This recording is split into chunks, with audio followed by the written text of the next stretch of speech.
Perhaps we need some outside universal threat to make us recognize this common bound. I occasionally think how quickly our differences worldwide would vanish if we were facing an alien threat from outside this world.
Good evening and welcome to Spaced Out Radio tonight. My name is Dave Scott. Sorry, I am not 100% tonight. Feeling absolutely terrible, but the show must go on, so that's what we are doing. Christian MacLeod is here for another great night of weird and strange monster talk. We're going to get into that momentarily. But first, we need to say hello to each and every one of you, including Tim Mothman and his goatee in the gold medal position, T-Bone with a silver, Kitty Caddywhack with a bronze medal tonight.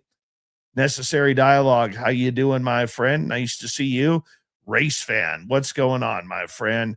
Mel WD-40 is here lubing us up for tonight's show, because you always want to go into a show nice and lubed up, especially with Christian, because otherwise, when you dry out, you end up looking like this right there. Thank you, Mel, for the lube. We greatly appreciate it. And thank you for keeping Christian looking healthy. That's for sure. Robert Lamoth, how you doing? Little Cam, thank you for kicking off the Super Chat tonight. The Super Chat is a wonderful way to support what we do on this show on a nightly basis. So thank you very, very much. Luscious Jules, how are you? Thunderhead, good to see you. As we continue on with our roll call, there's Kurt M. Desert Rat is here. Desert Rat will be signing autographs after the show.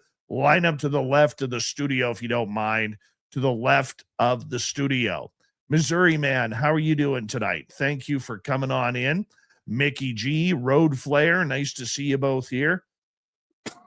Excuse me, guys, I apologize. Where are we? K17 Odd, nice to see you. And who is next on our list here? Oh, there he is. Number 12 in your program tonight, starting at right wing from Stockholm, Sweden, Lars Janssen. There he is. Lisa Smith, nice to see you. And who else do we have here? Morwick, thanks for coming on in. Jaquetta is here. Jaquetta will be signing autographs after the show. Line up to the left of the studio, if you don't mind, to the left of the studio. John Jackson, good to see you here tonight as we continue on with our roll call. And who else is next here? Who else? Escape from Blue Jersey. Jay Truth, nice to have you both here. Tyler, what's going on? Hi, Carol Amerio. How are you? Fapster, always a pleasure to see you. Fap will be signing autographs after the show as well. Line up to the right of the studio, if you don't mind, to the right of the studio. All right, moving on in. And who do we have here? Let's see here. Moving on down. Algaray over on Twitch, so excited about Christian coming on the show tonight that he just finished a monster workout at the gym. He finished a 2-hour workout in 42 minutes. 42 minutes. Good job, Algaray. Ray True Colors, welcome to SOR Chat. Mr. Cowley and Mama Catherine, there she is. I love my Mama Catherine. She is the best. Let's get the radio side going here. Chris Servin, how you doing?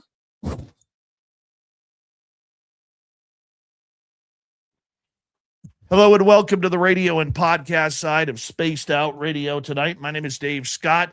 We are getting ready for a night of monster talk with Christian MacLeod from A.C.A.P.S, American Cryptid and Paranormal Society. And we are just in our roll call on YouTube right now. Evan Walters, you're pissing me off. Good job, buddy. Aussie Boss Tiger, Mr. Cowley, and East Coast Turnaround on X. How you doing? Mickey, thank you for that awesome super chat.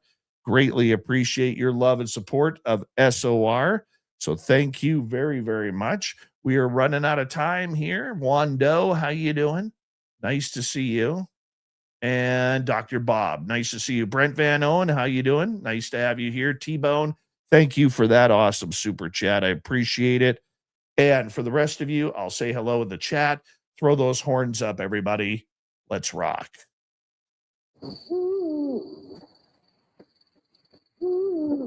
Are you ready to hear your mystic voice of the night? It's time to wake up. He's here. Be quiet. He's ready for you to listen. Let's point our ears towards the little cabin knows. We're together, my friends. Oh.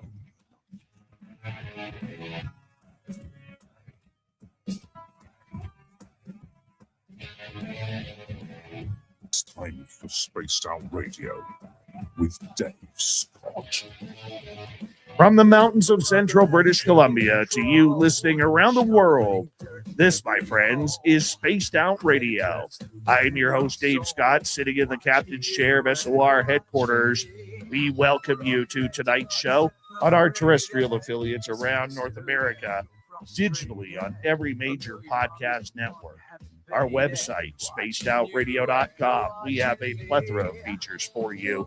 Rock out the Bumblefoot, read the newswire, check out our swag as well. You can follow us on X at Spaced Out Radio, Instagram at Spaced Out Radio Show, and on Patreon in the Space Travelers Club. Tonight's show is brought to you by Caribou Con.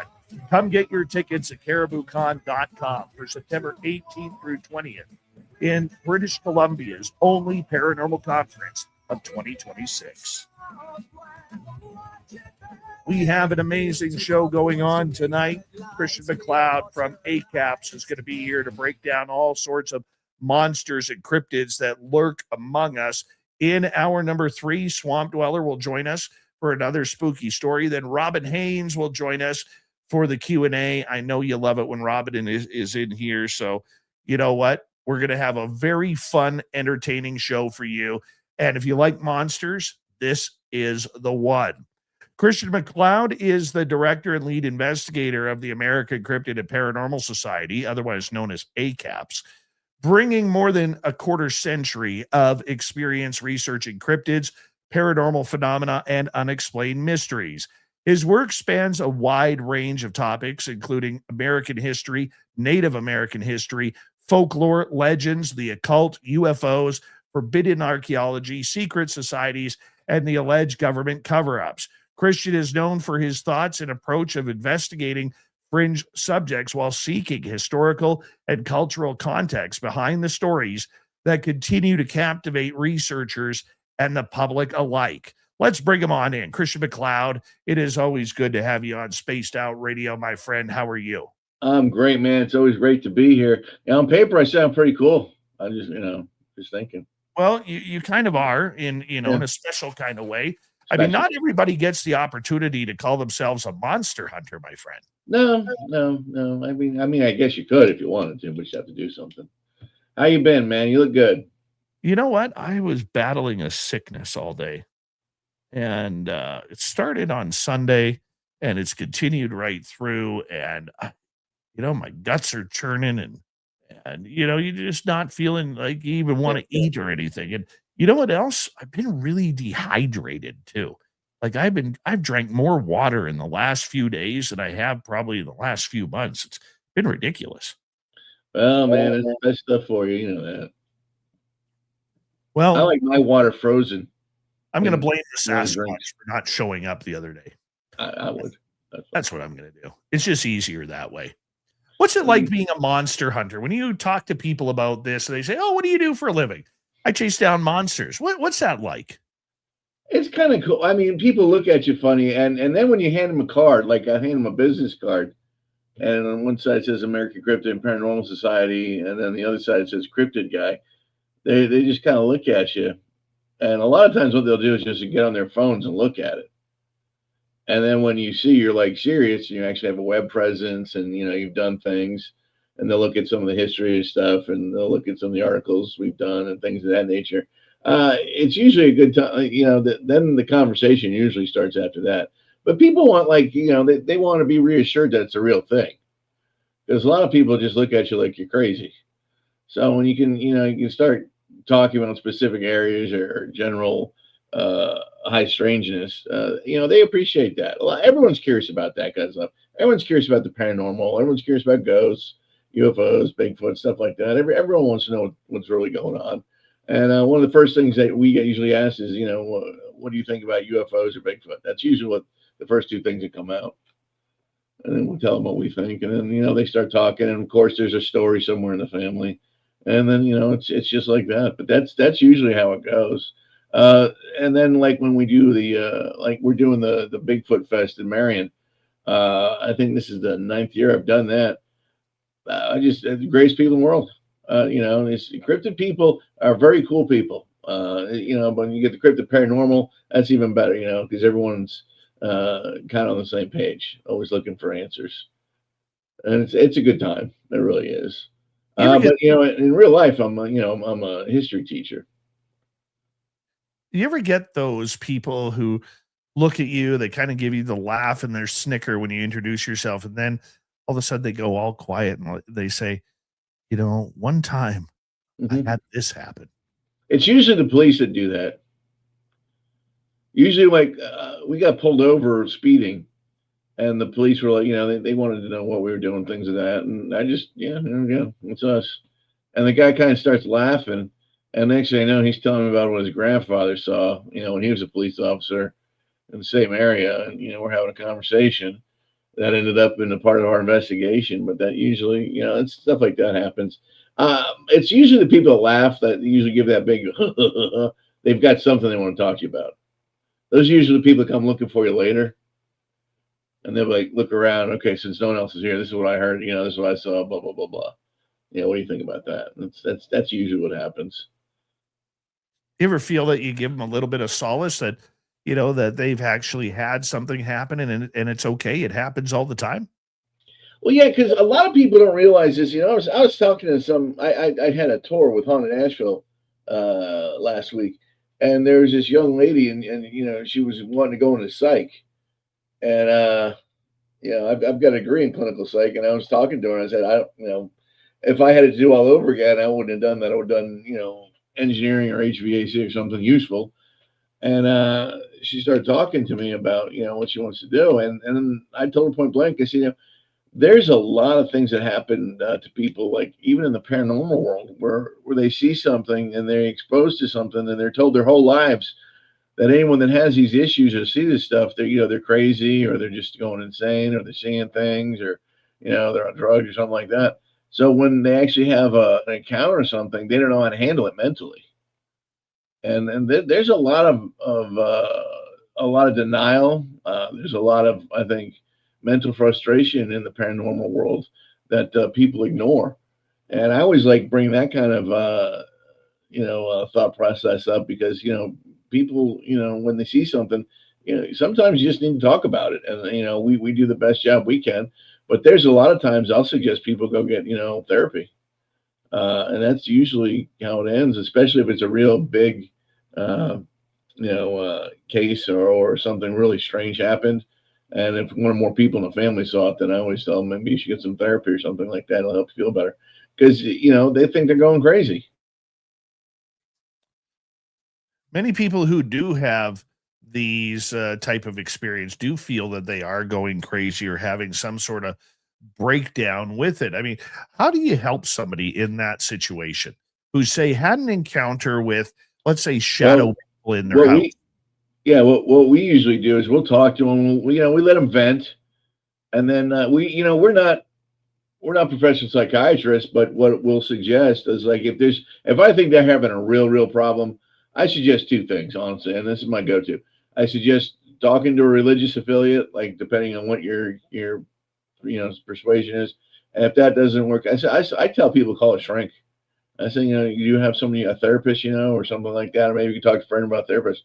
But I'll always recommend, I'll recommend talking to a church official first and then a therapist, because a lot of times that's, they can go into a lot more depth than I can. I only have a finite amount of time. I can't call someone every day and say, hey, how you doing? I've done that, but it's not conducive for them, because they're just telling me the same story over and over again, and I can only tell them what I think. And it always ends up being, you can either talk to a church official or a psychiatrist. And I'm a firm believer, that helps out a lot. I've gone to psychiatrists in the past for stuff I've seen, and then, and then when they find out what I do, they're kind of looking at me like I'm crazier than hell. But it is what it is. I know what I've seen. I know what I've encountered. And I've been very lucky at the fact that I've come back from all of it. And a lot of times, excuse me, I think people that see stuff, if they don't have. Oh, Chris is frozen up there. We'll get to him in a second, but he is right that, one of the things that proper investigators actually do is they will actually take that scenario, that story, and they will bring it on and break it on down to make sure that somebody is actually healthy, that they saw what they thought they saw, rather than having some sort of breakdown, which could cause, some type of what's the word I'm looking for? Psychosis or something along those lines. Most experiencers who have that type of scenario happen, though, they are telling the truth. They are the ones who are just wanting somebody to know what the heck it was they saw, what it was all about. Why did they see it? How did it happen? Why did that happen to me? We get that a lot from ET experiencers, people who have been abducted or have some sort of contact with them. Not so much in the Sasquatch or cryptid world, because people are a little bit more freaked out at that point. But in the paranormal and UFO world, especially, that's where you really get it. Paranormally speaking, I mean, nobody wants to live in a haunted house. I don't know if you have. I have. I've lived in a couple of haunted houses. And the first time it happened, it wasn't very fun. I didn't know what was going on. I didn't know how to react to it, how to see, you know, what was happening. I mean, I had some friends come over and did a little bit of a television show on it. I mean, it can't be found on TV because it was never picked up, but they needed a story about the little girl in my house. I mean, she was freaky, man. Absolutely freaky. I mean, a little 2, 3-year-old girl, you wake up, you think it's your daughter, and then your eyes kind of focus in and you can see right through her. I mean, it's absolutely crazy on how that can happen. And it can change the way people think and change the way they act and react to this situation. Let's bring Christian back in now. Christian, thank you for being here. Hey, no in problem. I'm sorry regards about that. I don't know what happened. Everything just went dead. In fact, I had to call you back on my phone. My computer's down. That's okay. That's okay. We still got you here. But the big thing with this whole aspect of trying to help people, and we're going to move on into the monster talk right after this, but a lot of people who have experiences, they just want to know what's going on. They just want to know why it happened to them. How do you comfort somebody in letting them know that the experience they had is true? It is real. It's okay. Hundreds, if not thousands of people have had similar experiences. How do you comfort that? I just tell them straight up. I said, you know what? I know it might have been a scary event, but just think of yourself as very lucky. I mean, you got to experience this. Not everyone does. I mean, most people don't even believe it. You got to witness it, firsthand. And and then I tell them and you also have to have a certain mindset where if they wanted to do you harm, they would have done that. A lot of people get scared that they're going to come back and do something. That's the biggest concern, or they're worried that, when you see a size of one of these creatures, when you see a Bigfoot, or a dogman up close, you realize how big and powerful they are. that, you know, your conventional doors and windows aren't going to do anything. If they want in, they're coming in. And, you know, that might stress people out a bit too. And sometimes it makes them a little paranoid. But there's, you know, you can't live like that. You just have to accept, adopt, and apply that these things happen. And you were lucky enough to witness it. And, you know, and if something were to happen, you know, there's really nothing you can do about it. It is what it is. You know, it's just one of those things where you kind of got lucky, and you just have to look at it that way. That's what I tell people. Do you find it happens more in the paranormal and UFO world than it does the cryptid world? I was just explaining that while you were changing over your computer, that I've noticed that people may get scared of seeing a dogman or a Bigfoot and having an encounter with something like that, but they really get creeped out when it comes to aliens and ghosts.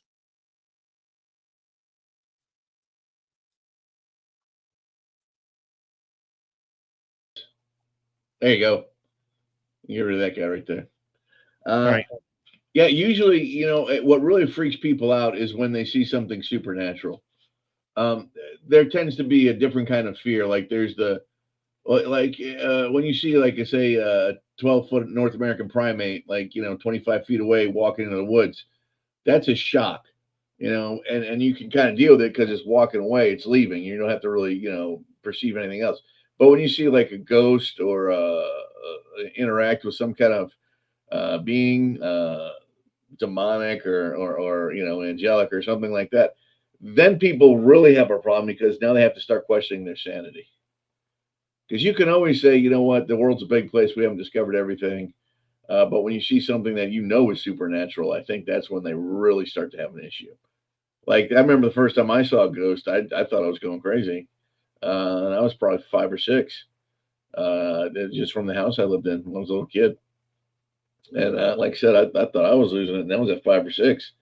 So, you know, it is a big mental issue when you see something like that, because, like, again, I said it before, say it again, we are taught from day one that if you see something like that, one, they don't exist. Two, if you do see it, you're probably on something or you've done something.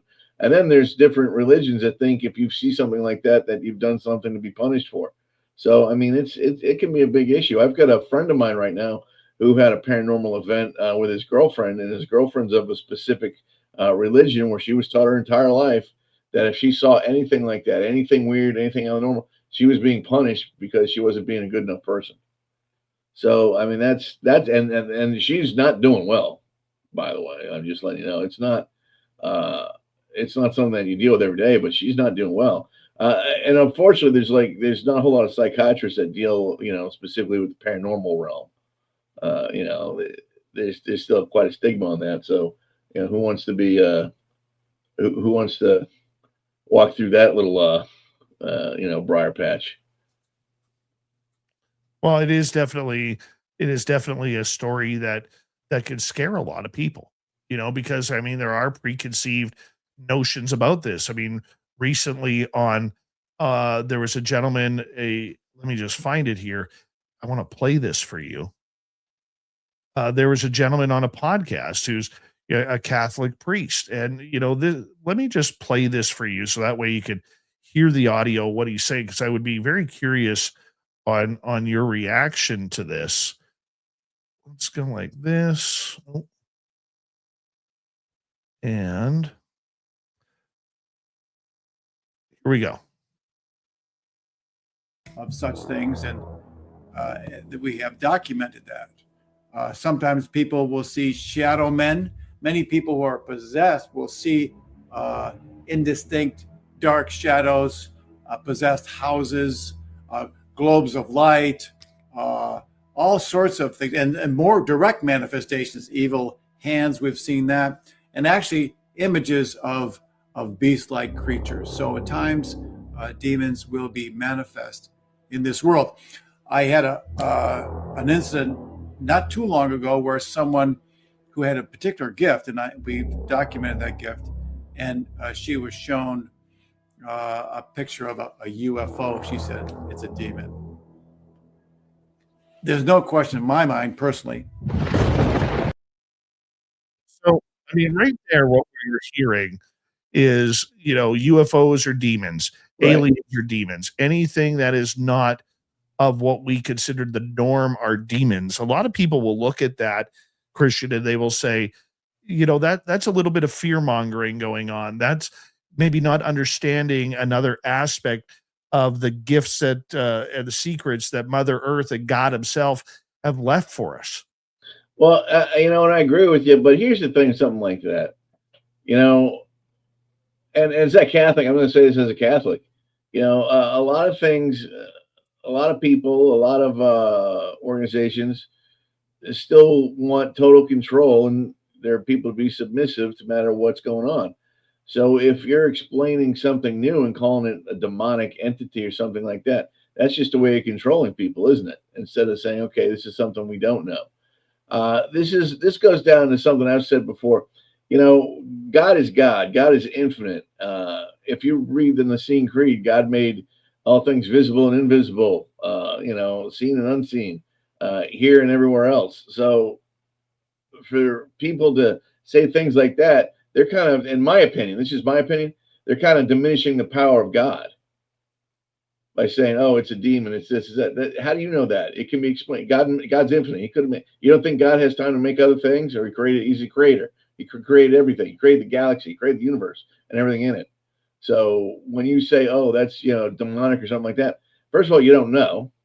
Second of all, to me it just seems like he's one of these guys that has an answer for everything. And to me that's just it's a way to just fill in. And I always go back to Genesis 6 when we talk about the Bigfoot or Dogman or cryptids, because I believe there's a Nephilim connection. And you could even say that about aliens if you wanted to, but it would be explained. It's still explained. So when people say, oh, it's demonic or this or that, first of all, I don't think they know what they're talking about, and I think they're just trying to keep a cover on everything. Second of all, I think they're kind of closing their minds to the research and what's really going on out there. But I just find the timing's a little weird that they start talking about, it's demonic, this and that, and we're just starting to get all this disclosure going. So I think that's a way of kind of keeping control or keeping an eye on things because they still want to be, the authority. Well, I mean, yeah, I mean, it is a power of suggestion too. Hmm. What we don't know, and humanity has a great history of what we don't know, we fear. We sense fear first. Definitely. And that is something that kind of maybe pushes people into that direction of trying to figure out, whether or not aliens are scary or Bigfoot is scary. I mean, any creature is going to be scary, number one, if you haven't seen it before. Oh yeah. Can you imagine seeing a crocodile for the first time up close? What are you gonna do? You're gonna think dragon, you know. Well, You're you gonna bring think up monster. Yeah. you bring up an excellent point. Everybody knows on this show, I have a complete fear of sharks. Now, I love sharks. I think they're a beautiful creature. I'll watch them on TV, except in any movie, right? I'll watch the Discovery Channel or whatever during Shark Week. I love it. Absolutely love it. But when it comes down to it, am I going in the ocean? Oh, hell no. Oh, no. That's their territory. Not going. But should I be afraid? Probably not. But I'm not taking the chance. Well, I mean that's smart though. I mean, I feel the same way about snakes. I don't, well, I'll give you. I don't like them. I don't want to watch them. I don't want to watch a TV show with them. I don't want to see some damn anaconda coming out of a tree grabbing someone. I don't want to know from them. I know they're out there, you know. But I'm the same way. Is it going to keep me out of the woods? No, I'm not going to keep me out of the woods. But it's just common sense. People have inherent fears. Christian MacLeod is our guest tonight on Spaced Out Radio from American Cryptid and Paranormal Society based out of Asheville, North Carolina, right in the heart of the Appalachians. We're going to get more into monster talk when we return on Spaced Out Radio. It's always a great time with Christians aboard, and it's a great time when you're listening as well.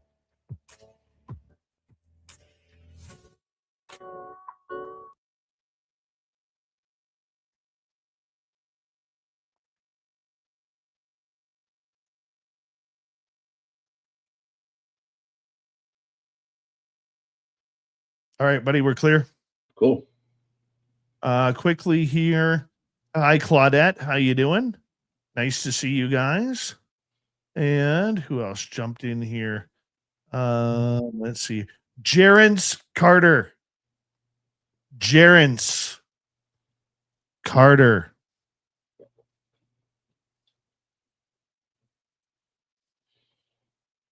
Good start, buddy.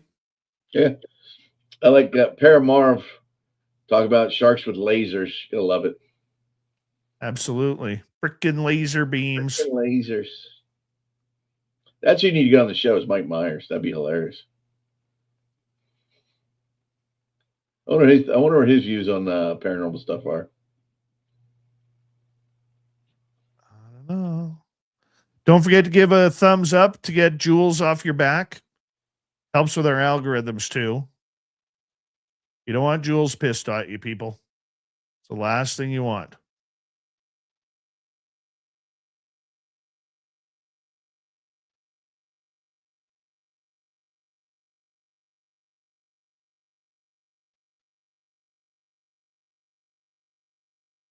Let's see here.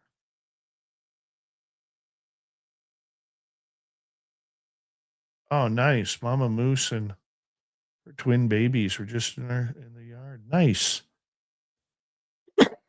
Woo Poo, how you doing? I haven't seen a moose yet this year.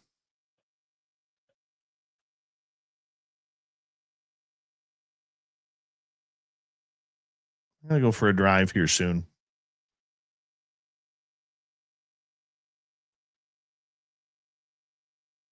Seen their activity with all the droppings around my Sasquatch areas.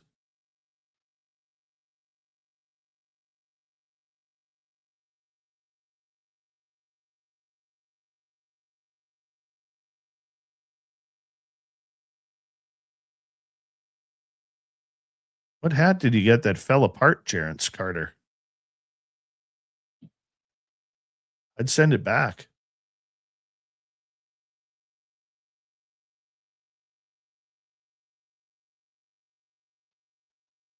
Got to be a return policy on that. Well, as long as it wasn't ugly.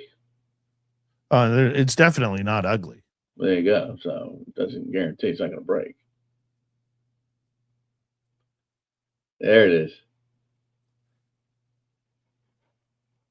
Where's Blue Hat tonight? She's exhausted, man. She did most of the drive. She did all the driving, actually. When you called me, yeah, we've been only home for about an hour and a half. Oh, really? Yeah, like I said, we've been on the road the last 2 days straight. I mean, I'm exhausted, but show must go on, as you say. I mean, you're sick, least thing you can do. Plus, I hadn't seen you, and we got some cool stuff on the Grafton Monster, and some of the places we investigated. It was just crazy. Well, let's talk about that here in a minute. Yeah.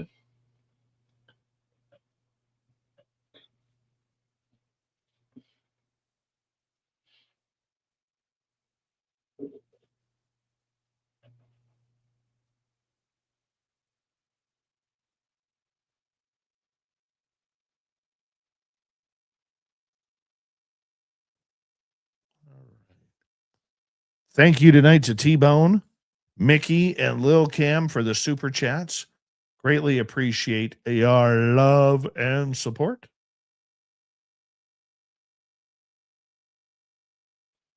Christian, when is the Marion Bigfoot conference?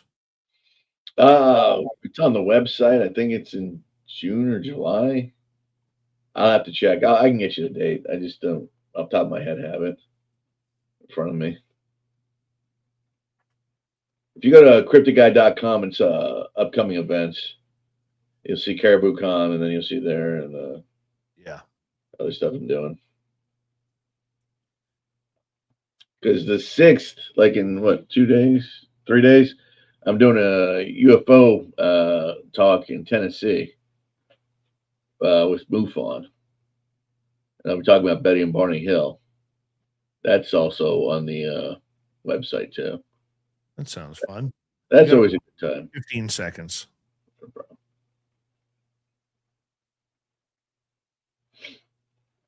All right.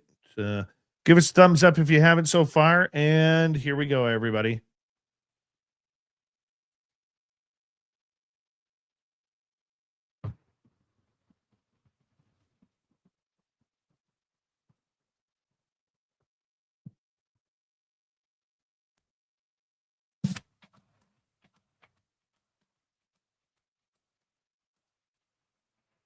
Welcome back to the second half hour of Spaced Out Radio tonight. Good to have you with us.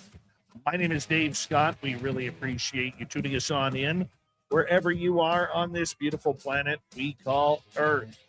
Hi to everyone, wherever you are. Literally, wherever you are. If you're listening in on the radio side, thank you very much. And call your program directors and say, hey, thanks for having Dave on the air for us each and every night. I'd appreciate that. I want to remind all of you that if you miss portions of this show or others, check out our free archives on YouTube or any major podcast network. Our website, spacedoutradio.com. We have a plethora of features for you. Rock out to Bumblefoot, read the news wire, check out our swag as well. You can follow us on X at Spaced Out Radio, Instagram at Spaced Out Radio Show, and on Patreon in the Space Travelers Club. From the American Cryptid and Paranormal Society, we have Christian MacLeod hanging on out with us. And you were just on your way into a different state, picking up your lovely bride. And you were investigating along the way, and you came across a couple of interesting monsters.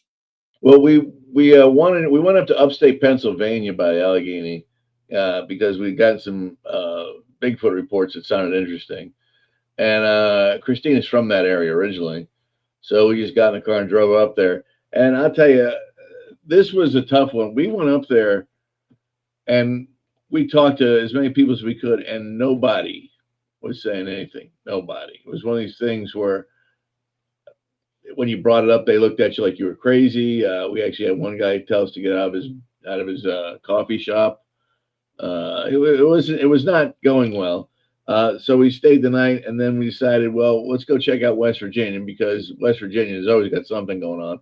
And I've been doing something with something called the Grafted Monster for years. That's always been a fascination of mine, just because of the reports. And for those of you who have never heard of that, sometimes he's called the Headless Horror of Taylor County. It actually, the whole sighting aspect goes back to Native American folklore, but the Grafted Monster is basically, it's like a real jacked up Bigfoot. That's basically what you call them. 4 foot at the shoulders, 9-10 feet tall, and not the nicest thing on the planet. But it's got a reputation for just scaring the bejesus out of people. And it's one of these things where I think it's one of the cryptids that enjoys doing it. It's a different kind of Bigfoot. It's not exactly a type 1 or a type 2. It's something in between. A lot of people would probably think it was more along the lines of a Genasqua, but it's not. It's still a Bigfoot. And they've been having sightings of those things for just centuries, specifically in this particular area. Now, if you ever go into Taylor County, there's something about West Virginia. Have you ever been to West Virginia? I have, just not very far in, but I have been. West Virginia is like its own encapsulated thing. It's almost like a Jurassic Park. When you're driving into it, like this morning we drove up and we saw, it was beautiful. We saw the sunset over the Appalachians. It was just beautiful. It was beautiful. But we're coming into town, and this place has its own fog bank on it. I mean, there's only fog over this town. It was just weird, but it's one of these places. It's interesting. And we were talking to a few people, and I gave my card to one guy. And the day before, we had gotten a speeding ticket, and we were talking to a police officer, and he was from that area. And we started talking, and I asked him if he knew anything about the Grafted Monster, and he told me about a relative of his that owned a specific place. And he said, if you go there and tell him I sent you, and just start talking to him and just, be realistic with him, he'll probably, let you see the backyard. And I was thinking to myself, well, what's the backyard? That sounds good. So we get there. The guy wasn't there, so we went and got a cup of coffee, some breakfast, walked the dog a little bit. And the guy shows up, older guy. Is one of these guys you can't tell how old he is. You know what I mean? It's just you have no idea. You know he's old, but you don't know how old he is. So I told him that I ran into his nephew and blah blah blah, and I showed him the ticket because he didn't believe me. I guess this guy's got a lot of people bugging him. He's pretty well known in the cryptid world. I've never met him before. I want to say I've heard about him. I don't have permission to use his name, so I'm not gonna. But he owns a small business there, and he's owned it for like 50 years. And behind his business is nothing but it looks like Jurassic Park back there. So after talking to him for about, I don't know, 45 minutes, an hour, I asked him point blank, I said, so what's in the backyard? And he kind of starts laughing and he goes, all kinds of things. He goes, what are you looking for? And I said, well, I'm really into, Bigfoot, Sasquatch, things like that. And he goes, yeah, we got stuff like that back there. And I'm talking to him and I said, so is there like an entrance fee or anything like that? And he goes, no. He goes, she can't go. I don't let women back there. But if you take off your gun and you go in there with absolutely no phones or no cameras, all you have to do is just walk back there for about 25 minutes and just kind of stand there and wait for the show to start. And I'm thinking to myself, great, this is how people disappear. And I talked to, the boss. I'm like, and I just looked at Christine and said, you know what, we're here. I'm going to do this. So she waits in the car, and I did. I took off my phone, my cameras. I gave her my 45. I mean, I didn't even have a pocket knife on me. I just went in there. Basically, I went in there with this shirt, this hat, and a pair of shorts and some sneakers, and walked in there. And it was just like walking down any path in Appalachia. It's the same kind of greenery. It's beautiful, but it was just incredibly dense. And then the path kind of went from wide to narrow to almost look like a game path. And I'm walking. I keep looking at my watch because he said, just walk, just slow walk for about 25 minutes and just stand there and watch the show start. And I'm thinking to myself, this is ridiculous. I was about to turn back around, and I'm like, you know what? It's 10 more minute walk. I'll walk 10 more minutes. That way I can say I did it. And I stopped right about 25 minutes, and I'm looking around. And this area, Dave, it looks like humanity's never even been back there. It was beautiful. It was green. There was just trees. It was just gorgeous. But when I looked on the ground, all I could see was it looked like something or someone had taken a big tree branch and swept the whole area. Does that make sense? I mean, there was like stuff that had been moved, but it looked like someone had swept it up. And there was actually a pile of pine needles and leaves and things like that, maybe 10 yards away. And it was just this big pile. And I went over there and I looked at it. And right when I got there, that's when I started hearing things. And it sounded like all hell broke loose. It started sounding like almost howler monkeys. There was like a growl going on. Then the wood knock started. Then you could hear rocks clanking together, and it was all happening at once. And you got that feeling in the back of your head, like that. You get that the hairs go up in your back of your head going. I almost felt nauseous for a minute. I thought it was like I almost got pegged with infrasound. That's happened before. For people who don't believe in infrasound, I'm sorry, that's a real thing. That does happen. That infrasound is real. You don't want to get hit with it either, but I've been hit with that before. I was getting that queasy feeling in my stomach. But what just really surprised me is I started walking a little closer to that pile that looked like someone had made it or swept it together with tree branches. And all of a sudden, everything just stops. Just absolutely everything just goes quiet. Absolutely nothing. And then maybe 10 seconds after that, all I heard was like this deep, deep breathing, like something breathing, but it just sounded like it was almost sounded like a horse breathing after it ran a little bit. And I was like, okay, I think it's time to leave. So I just kind of put my hands up like this and start backing out real slowly. But it was just, I got this feeling that like if I hadn't left there, I was probably going to get just torn up. It was just one of those feelings like, how they don't want you there. Yes. It was definitely we don't want you there situation. I don't know if they didn't like my cologne or my deodorant or whatever, but it was. And the other thing is like, I don't go into the woods unarmed. I just kind of thought this was a goof, or the guy was just testing me out to see if I was brave enough to do it or dumb enough to do it, however you want to look at it. But it was interesting. I didn't see anything. I just heard all that stuff. But the weird thing is like, right when I was walking out, I saw this blur go by like 10 feet above my head. And I think it was a rock, and it hit this tree, and it sounded like a shotgun blast. And Wow.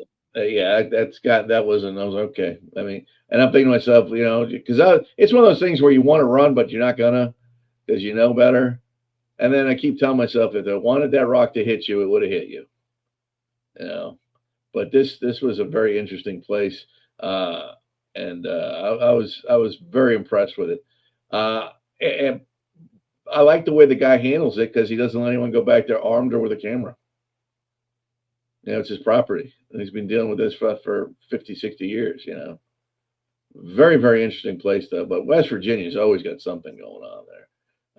It's just an incredible place. Whether or not I ran into the grafted monster or not, I don't know.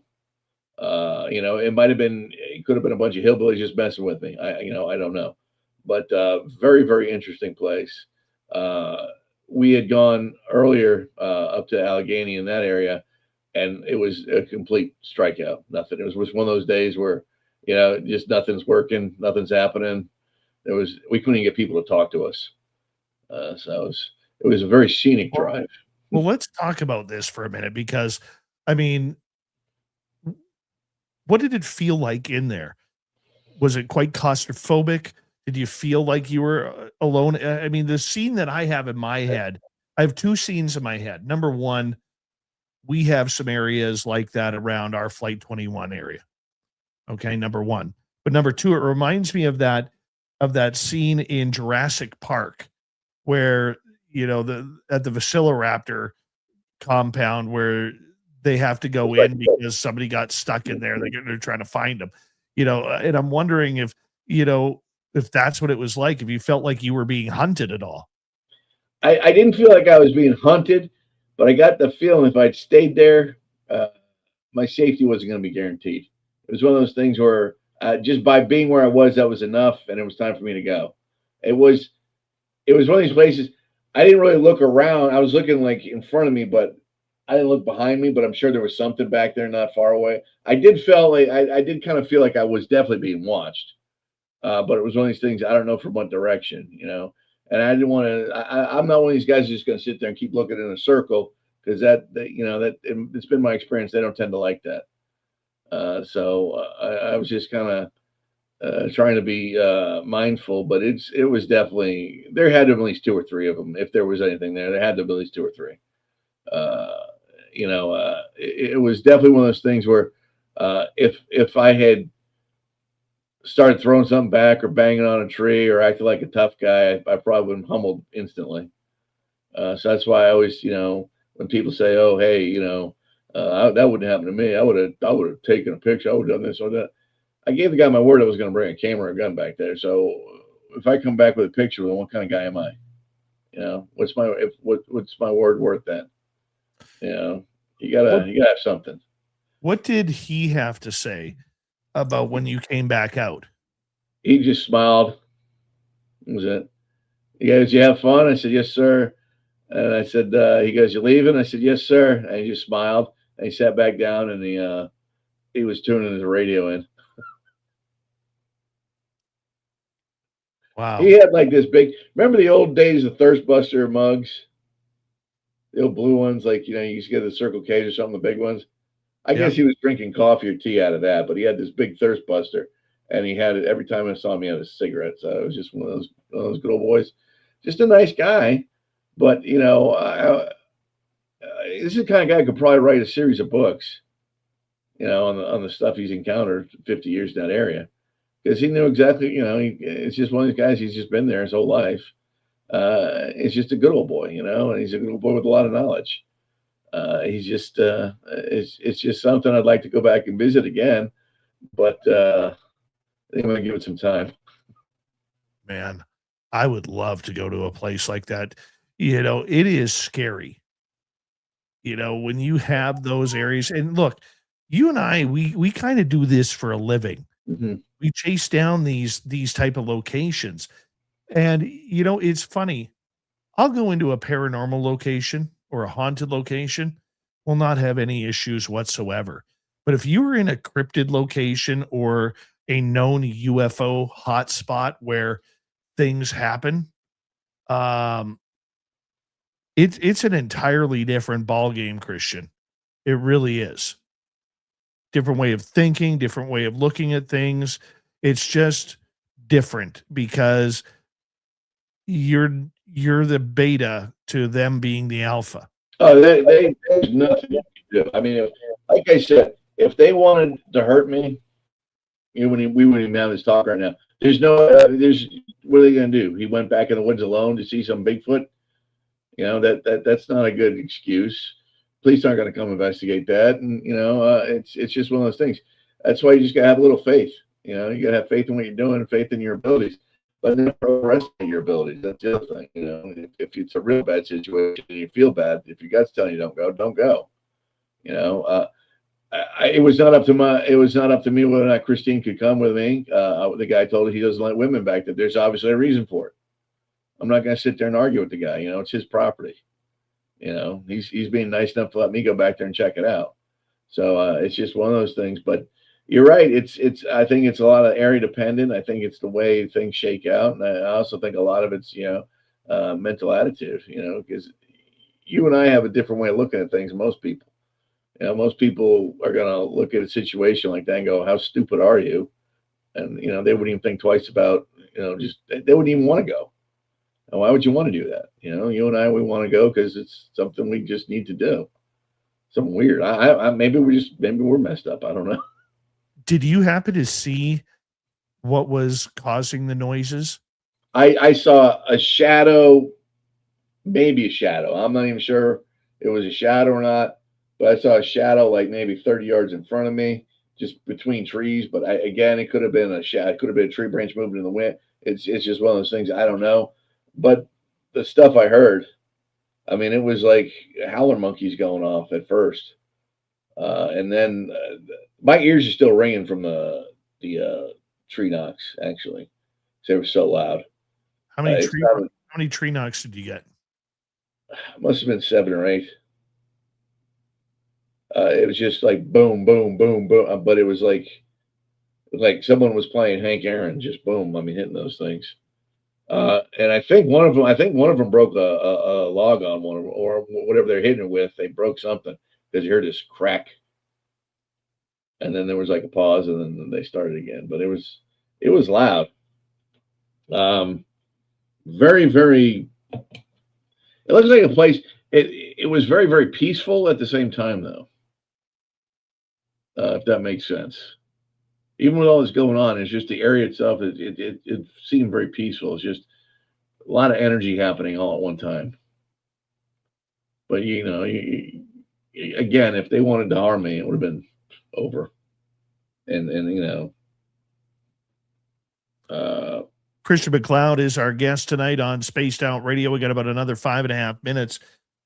When you're in a situation like that where you feel that, I'm going to say the word surrounded. Okay. It's happened to me a couple of times since 2018. It's not a comfortable feeling. What goes through your brain? You're all alone. You're unarmed. You have no camera with you. You have no phone with you. You are in a location you've never been before. Obviously, scary horror movies is coming into your head at this time. How do you control your own emotions being in that situation as an investigator and as a person? I honestly, I'll start doing a few Hail Marys, try to calm myself down. That's the first thing I'll do. I'll just start doing some Hail Marys. Just try to calm myself down. Make sure I'm still good with God, just in case, and go from there. But it's just one of these things where if you have to remain calm. If you start panicking, that path was easy to see, but if you're panicking, it's not going to be easy to see. That makes sense. So if you start to panic, you might run the wrong way, you might go the wrong way, you might just make things a whole lot worse for yourself. So I've always tried, and it's not easy all the time. Believe me, it's not easy all the time. But I was, just try not to panic. Just keep a clear head. That's why, when we always go out, I've seen people do this, and it just blows my mind. They'll be all drinking or screwing around, or not paying attention. I've seen people do investigations wearing earbuds in the middle of the forest. Like, it's like, what are you doing? You just want to be missing person. You want a 411 case because you're going to get it. And it's just one of these things. You just have to go back to what you know. And it's just, I don't want to say it's survival, but it's just, you've done it. After you do it so many times, it comes second nature. You just have to keep calm. And it's not easy every time. Because, I get scared just like everyone else. I can't tell you how many Charmin moments I've had in the last couple of days, but it is what it is. It's just, you have to maintain some kind of control, especially over yourself. Because if you got people with you and they see you freak out, then other people, you could potentially either get someone hurt or someone go missing. And, no one wants that. That's just a horrible thing to even think about. But it's just, you have to remain calm. And it's not easy. You have to make yourself remain calm. Like I said, I'll say some Hail Marys. I'll count my breathing, try to slow my heart rate down a little bit, and just try to think. But that's all that's all I do. And, hopefully it works. We have about 2.5 minutes to go before we got to go to break at the top of the hour. Christian, when that rock came by you, did you just hear it go whizzing by? Like, did he really rifle it or whatever it was? Rifle it? I just heard, how like when you throw something, you hear that, but it was like, it was probably about 10 feet higher. It was about 10 feet above my head and to my left. And it just went boom, boom, boom. When it hit that tree, man, dang, it sounded like a 12 gauge going off. So, I mean, he that thing went flying. How close? I can't. Tree knocks. Yeah, I can't throw anything that fast. How close were you to the tree knocks? I don't. It was one of those things. I'm going to say maybe 40, 50 yards. But they were the last one was so loud. It was like, your ears start to ring. Just kind of that last one was just incredibly loud. But yeah, I'd say 40, 50 yards. I mean, I could feel it a little bit too. What I'm talking about. You can feel that concussion wave. But it was incredibly loud. Yeah, it's I know we had those two tree knocks last year that were about 40, 50 yards away. The violence on those trees, like, it wasn't just a knock. It was Barry Bonds going for a home run into McCovey Cove. Yeah, he was beating that tree like it owed him money. You could actually almost smell, I don't want to say fire, but you could smell like the friction almost, if that makes sense. You could smell like wood. It was almost smelled like a match after it had been lit. It almost smelled like that. We've actually, in our area, we have actually placed we found like the perfect club, man. It's pretty heavy. It's about 3.5 feet long. It's probably 5-6 inches in diameter. And we placed it right against a tree where I thought last year's tree knocks happened. We got a trail cam right there. We're just waiting for it to move, waiting for it, but it hasn't yet. But we'll keep waiting. Well, maybe the guy is doing it. He's not in town yet. Maybe he's on his way back. Well, I think our biggest problem at our location right now is we've been going in too early. We haven't really been staying into dusk. But see, you never know what you're going to get though with that. See, that's a trick hat because they might not like that. That's when they're going to get real aggressive, especially if they got little ones around. That's when it gets dangerous. Oh, I get you as we get ready to go to break. But we'll talk about that. Remind me when we come back, and we'll get into that portion next on Spaced Out Radio. Christian MacLeod is here from the American Cryptid Paranormal Society. A.C.A.P.S. it's called. CryptidGuy.com or CryptidGuy.com. Check it on out. We'll be right back. This is Spaced Out Radio with host Dave Scott.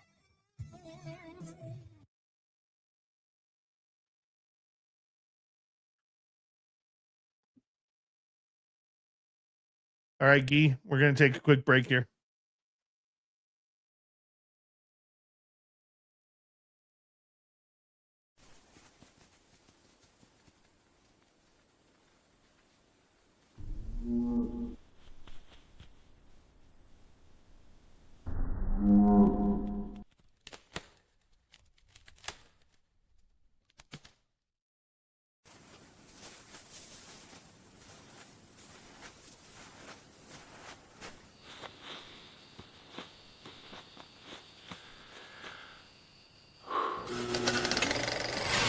Our merch is Bigfoot approved.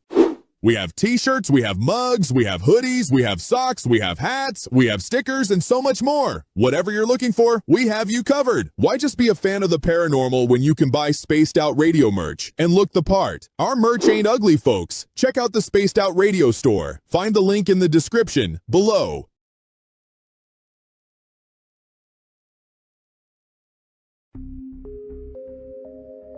Lurking within the forested region of the 108-mile ranch, where the worlds of the normal and paranormal collide. CaribouCon is waiting for you, bringing together a panel of renowned experts in the paranormal, cryptid research, and UFO phenomena fields. Get ready for a spine-tingling weekend in the heart of British Columbia. Enjoy fascinating discussions, presentations, tours of local haunted areas, and skywatching. Learn from investigators, authors, and enthusiasts who explore everything from ghost hunting techniques to sightings of Sasquatch and beyond. Whether you're a seasoned paranormal researcher or just love a good spooky story, this is your chance to connect with fellow enthusiasts in one of BC's most mysterious areas. Tickets are on sale now. Grab yours before they're gone. Visit cariboucon.com for details, tickets, and updates. Are you ready to dive into the weird and wonderful world of cryptids, cartoons, and chaos? Meet Dirty Filth, Spaced Out Radio's resident cartoonist and master of the mysterious. Every Saturday at 2 p.m. Pacific, join him live on the Spaced Out Radio YouTube channel for Cryptid Cartoons with Dirty Filth, a hilarious hour where he sketches bizarre beasts, shares mind-bending stories, and battles his mischievous cats. Whether you're a UFO enthusiast, paranormal fan, or just love quirky art, Dirty Filth filters the universe through his unique lens, creating cartoons that capture the strange, dark, and supernatural. Follow Dirty Filth on X at Filth1 or Facebook at Dear Filth for more filthy fun. Find his link in the description below.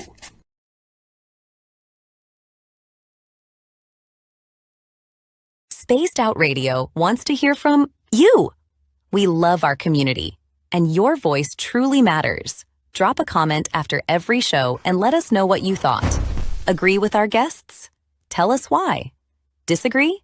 We want to hear that too. We read every single comment.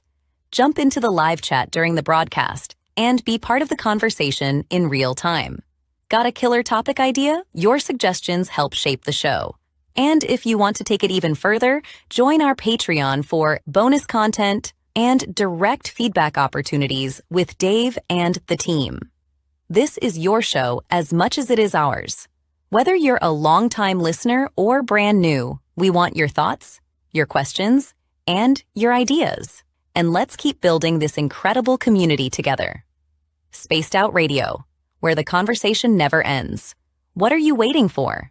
We're listening.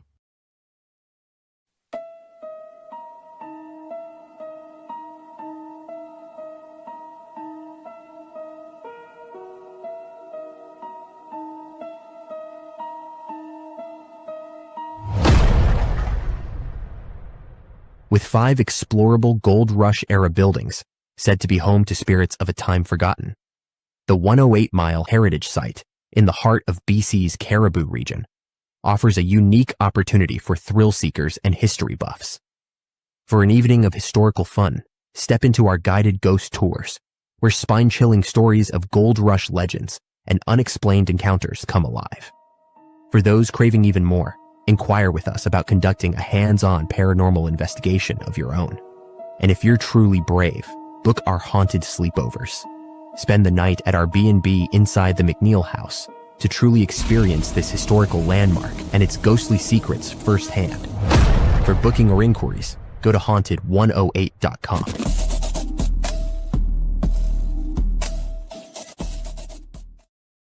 All right, we are waiting. Christian is having some technical difficulties right now. Oobed Joe's Maine, you've got aliens.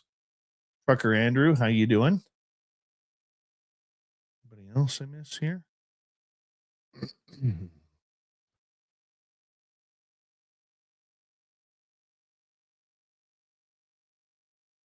Hope everything's okay. Thank you tonight to T-Bone ×2, Mickey, Little Cam. There we go. There we go.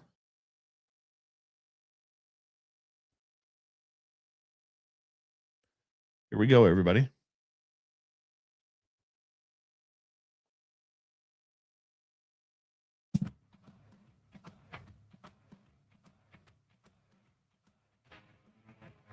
We are into hour number 2 of Spaced Out Radio tonight. My name is Dave Scott. Thank you very much for joining us as we continue on with Christian MacLeod and what it's like to be a monster hunter. Oh, yeah. I love this topic, everybody. Hello to everyone listening in on our terrestrial affiliates around North America, digitally on every major podcast network, our website, spacedoutradio.com.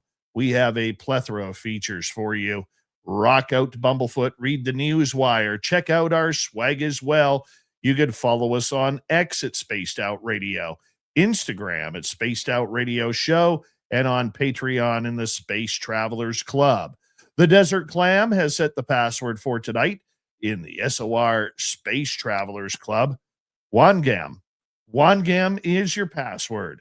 Use it wisely, Space Travelers, as the Clam sets the password each and every night right here on Spaced Out Radio. Let's bring in Christian MacLeod. He is from the American Cryptid and Paranormal Society, otherwise known as A.C.A.P.S, and we bring him on in here. Christian, thank you so much for being here. Thanks for having me, man. You know I love doing this show. I know you do, my Highlight of friend. my week. I know you do. So before the break, I asked you to remind me of something. Yeah, the danger. What do you think about the danger of being in these zones with these monsters? I mean, I don't think they're there to really harm us. That is kind of what I am looking at. But on the flip side, you know, as many times, like take my area that I go, as many times as I am there, Christian, I still get scared. Every time I'm there, I get scared. Well, that's because you're smart. You're a smart guy. People that don't get scared, there's something wrong with them. Like they're not. I don't want to go out with anyone that doesn't get scared, simply because that means they're gonna get someone hurt. They're gonna get themselves hurt. It's you got to have that fear, because that fear is what keeps you alive. I think you're right though. If I've been in situations where if they wanted me dead, I would have been dead. So there would have been nothing left of me. I never would have been found. I mean, we've been in places. I mean, it's the same with you.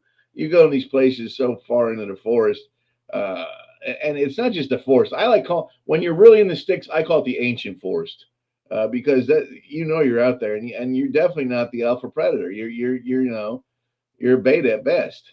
And there's stuff out there that we don't even know about.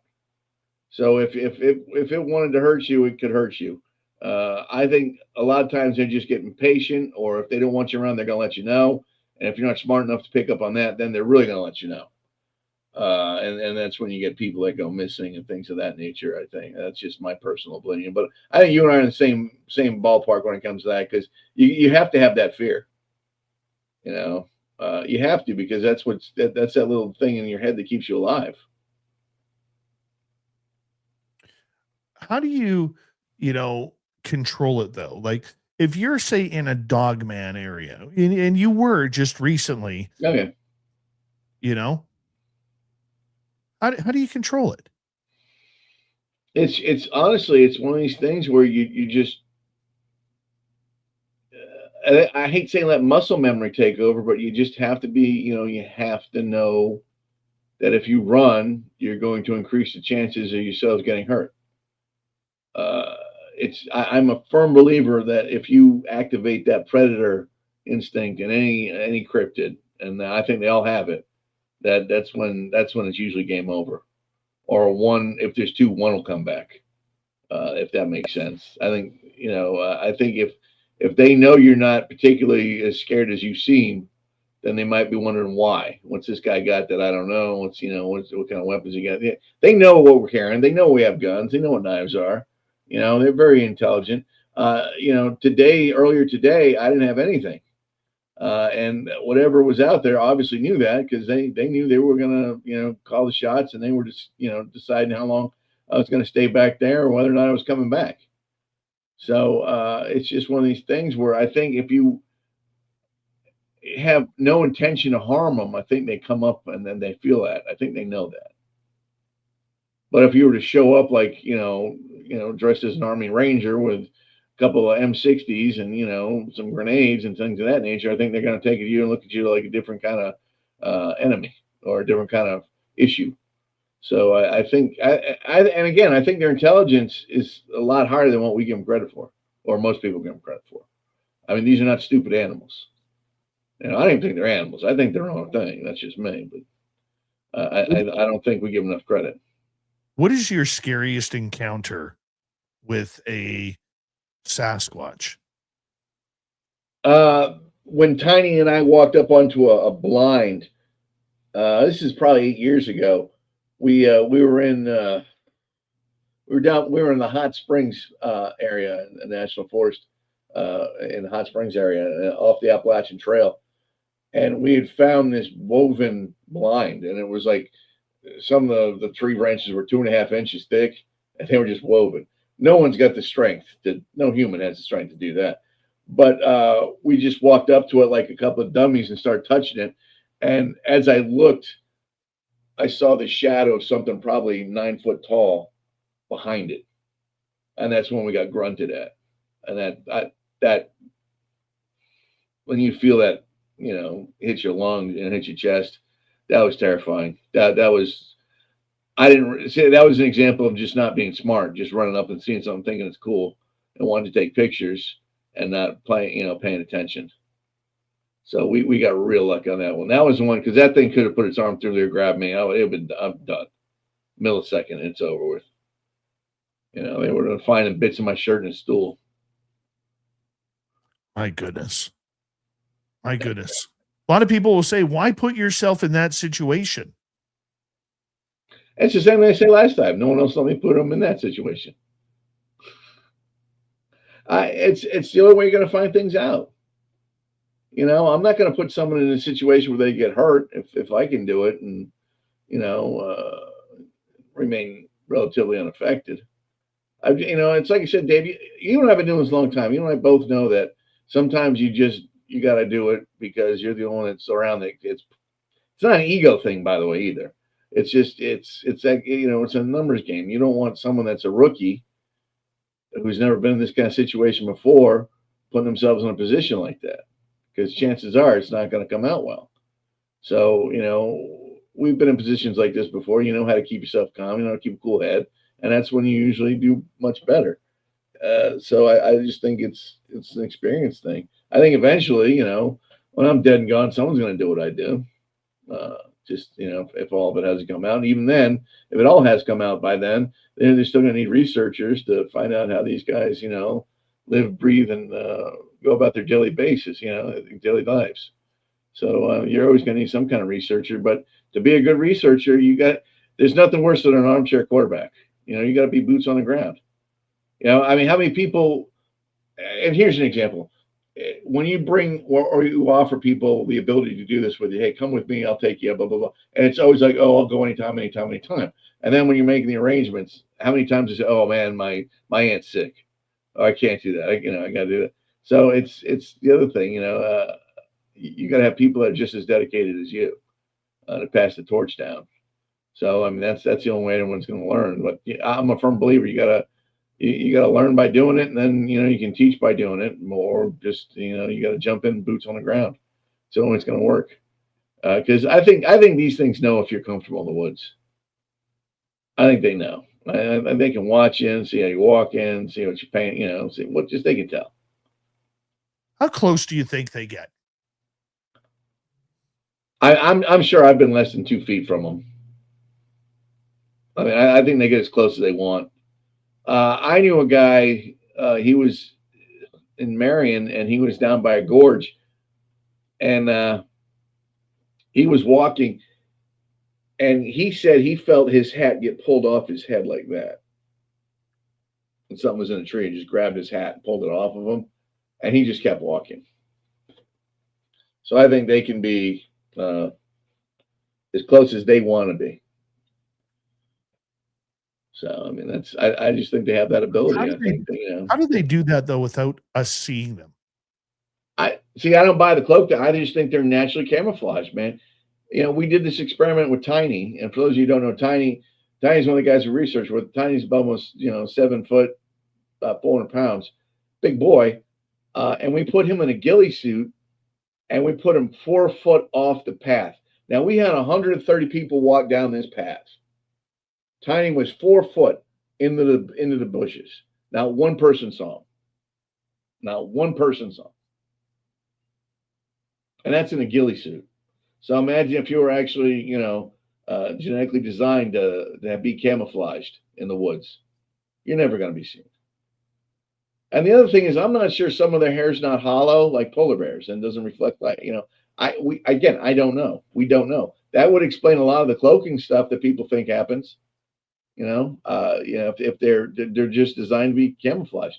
I mean, if you look at how well when you see a type 2 that's got the reddish brownish hair, everyone thinks, oh, reddish brownish hair, that sticks out. Oh yeah, look at that thing in the fall. Put it 2 feet in front of a tree in the fall, you'll never see it. It's just natural camouflage from their own evolutionary process. So I mean, it's just one of these things where that they've just got a head and shoulders way above us. They're just genetically designed for that. We're not. They are unique to their own territory. Oh yeah. So for people who are out there, maybe they want to try this out. They want to go looking for Sasquatch, because anybody could really do it. Oh yeah, anyone can do it. Okay. What's your recommendations on getting started? Honestly, this is going to sound mundane, but you have to research the area. You have to research a specific area. In other words, if you get an area that it gets 10 or 12 reports every summer, all right, that's a good area to go check out. So what you have to do, you have to just go there. Take a walk on the wild side. Go where the reports are. See if you can talk to people. Find out if if there's a specific house, specific general location, and then what we do is we start doing research on the place. Find out who originally owned it, how long it's been in the family. Was there any specific entities or anything that happened there that could be offsetting paranormal activity, things of that nature. That's kind of how you do it. You have to know your area. You have to know how big it is. You have to know patterns, weather patterns, as much as you can learn about a place. And then, just go investigate it. Show up the first time, just do a perimeter walk, be there 15, 20 minutes, show up the next day, do it again, show up the third day, do it again, just show up and start paying attention, start taking pictures of things. You'll start to notice stuff. A lot of people, one of the first things I think people start to notice are friction marks in branches. When you see a branch just broken like that. But when you look at it, and you can see where there's friction. I mean, I've actually seen frictions where you can see the handprints. They're so strong they can just put their handprints into there, and you see the ridges and dermal ridges from their hands in the bark. Scratch marks, claw marks, X spot, X marks, things like that. You'll start noticing this stuff, and if you're really observant, you start taking notes on where you find a marker or something you think's a marker. and you go back there 2 days later and it's gone, then you know what? Something moved it or something, there could be something else there. So it's observation, but you just have to pay attention, and you got to get to know the area. And that's my personal opinion on how to do it the best way. And then, you branch out from there. But you start seeing things, you'll start noticing things that most people won't know. I can't tell you how many times I've seen X formations, and I'm talking about upside down trees stuck in the dirt that people just don't even look at. They're like, oh, I thought it was, something else. I thought it was branches. It's like there's a root ball 10 feet in the air. How did you not see that? But a lot of people just don't pay attention. I was mountain biking.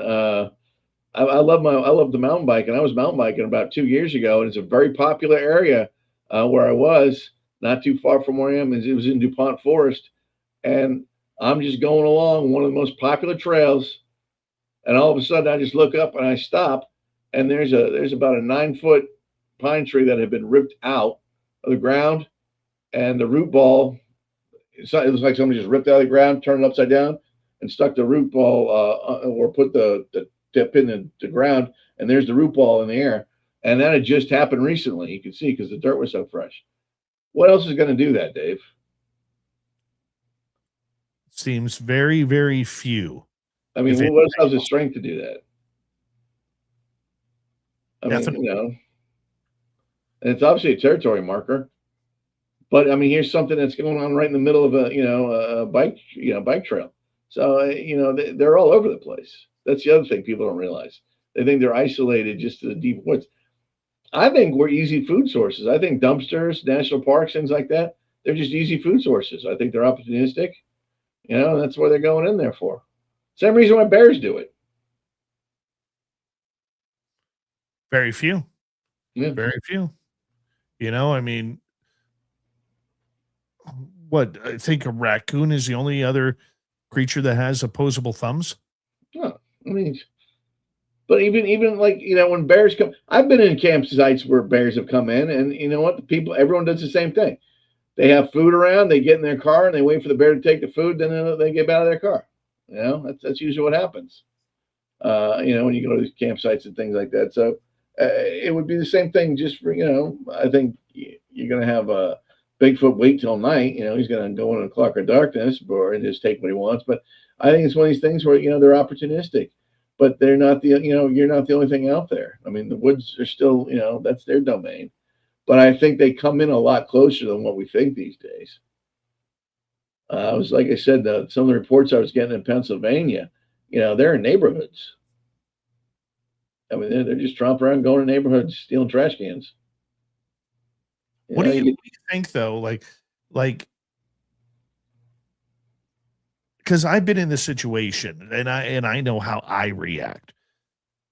But when they're sneaking in on you to kind of get to that area, what are they doing to give you signals that they are around?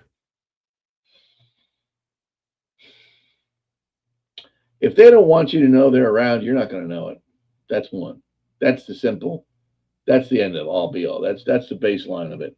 But if they're, if you're hearing, bird song at 3 a.m. and it sounds really, really good, and then you hear the same thing answer, I mean, that's definitely a way. You might hear a whoop, a tree knock, a rock hitting another rock, rocks being thrown, sticks being thrown. That smell, a lot of people report the smell. I mean, I think there's different ways, the grunt, the little whoop. I think they definitely can let you know they're around just by doing that, if they want to. If they don't want you to know they're around, you're not going to know. And I think that's how good they all are. I think they're just, the stealth. They're just naturally stealthy. Okay, I want to get into something here with you before we get to more audience questions. What about the metal scraping? A lot of people will claim that they'll be in the middle of the forest and they'll hear like metal bending or clanging or being scraped along the ground. You ever had this happen? I've personally never had it happen. No, I have heard of it. I spoke to a park ranger once about a year and a half ago, and they said they had some weird, and this wasn't too far. This was near a pretty active campsite, but they said it sounded like something had been banging on a steel pipe or something like that.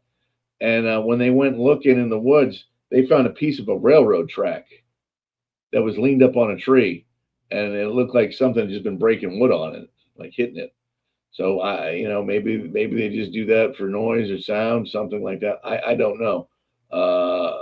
Is it possible they'll pick up a piece of metal and just start slamming it into a tree? Yeah, I mean it's out there. How hard is it if you have an abandoned railroad track? How hard is it for them to? I mean, the amount of strength they have.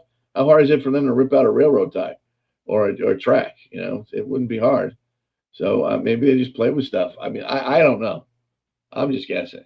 I know they're not going to carry it around, but it doesn't mean they can't just put it someplace. Maybe the younger ones play with it for a little bit. Just bang sticks on it, break rocks. Who knows? I don't know. But that is a good question. I've also heard of cans being. Now I've heard people say it sounded like they were ripping open cans. Now that would, to me, that would make. I mean, they just have to squeeze it, the amount of strength they have, or just pull it apart. I mean, I'm sure that's possible.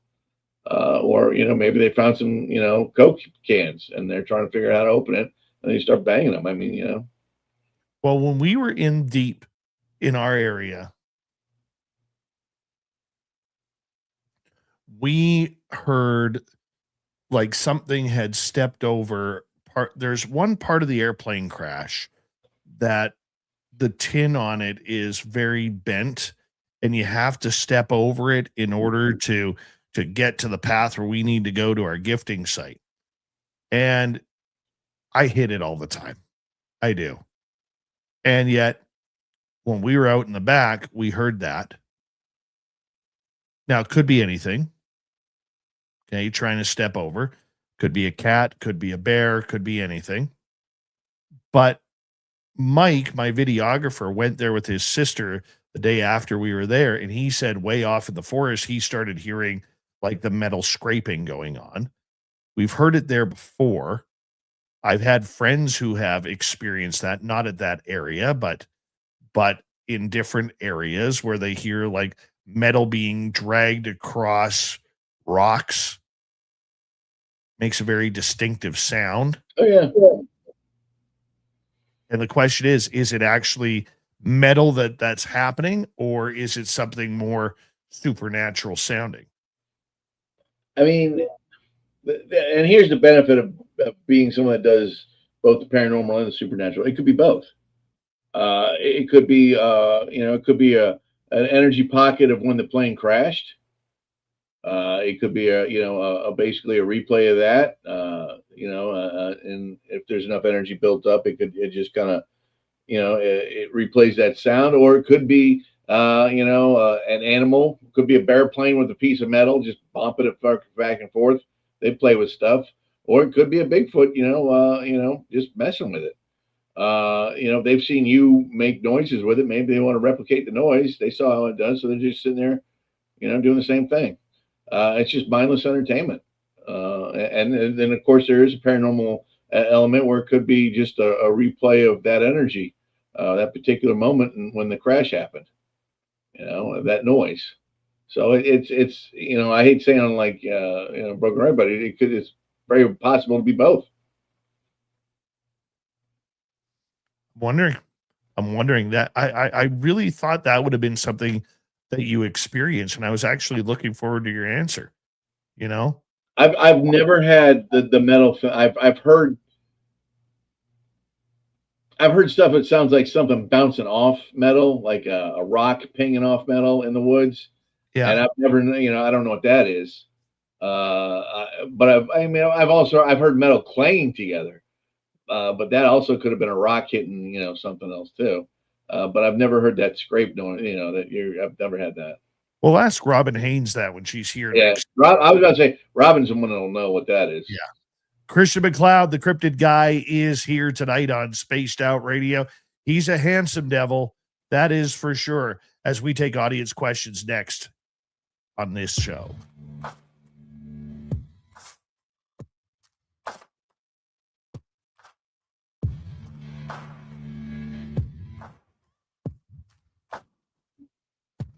listening to Spaced Out Radio with your host, Dave Scott.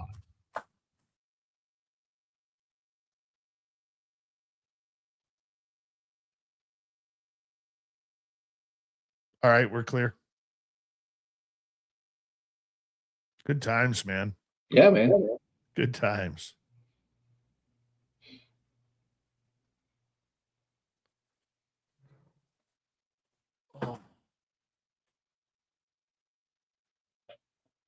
Good times. Good times.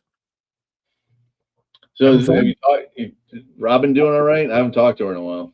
Oh yeah, if you want to, I know you're tired, but if you want to stick on with her, you're more than welcome to. I'll say hi, but then I gotta get some sleep. I got stuff to do tomorrow.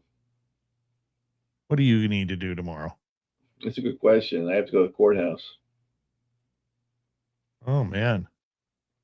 Mm-hmm. It's for a good reason. Well, that's good. Yeah. Getting with dog people.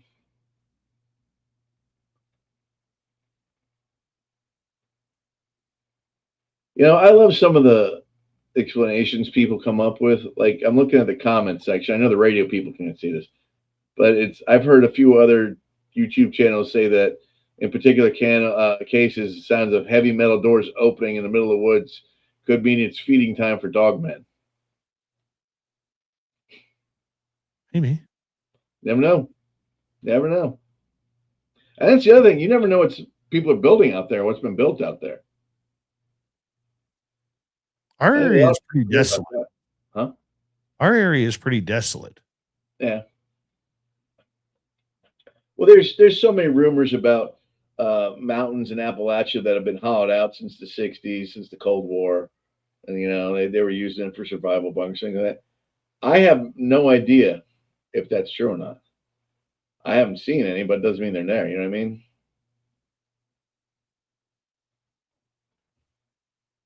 I don't know. Yeah, maybe it's time for you to have that experience. Yeah, so I'm gonna go looking for hollow mountains next. Come on, Christina. We're going to look for hollow mountains. You gotta get on the top and see if it sounds hollow. Is Christina in the background? No, she's in bed. Oh. Yeah, one here. We got about 2.5 minutes.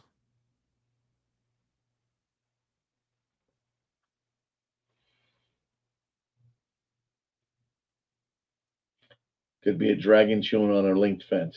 That's nice.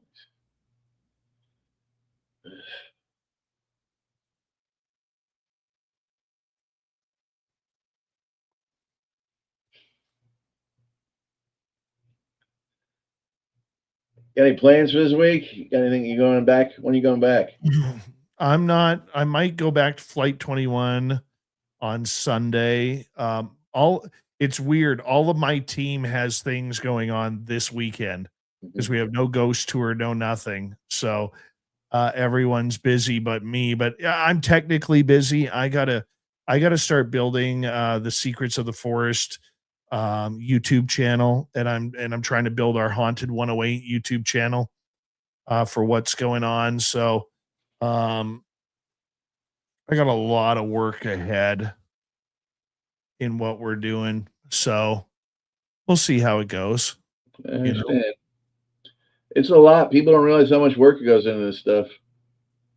Doing the channel and the information and putting up the pit, there's a lot. Pain in the ass, to be blunt. It takes a lot of time.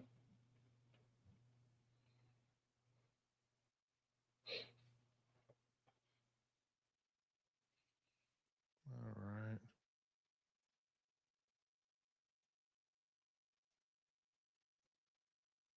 We got just under a minute here. Mm-hmm.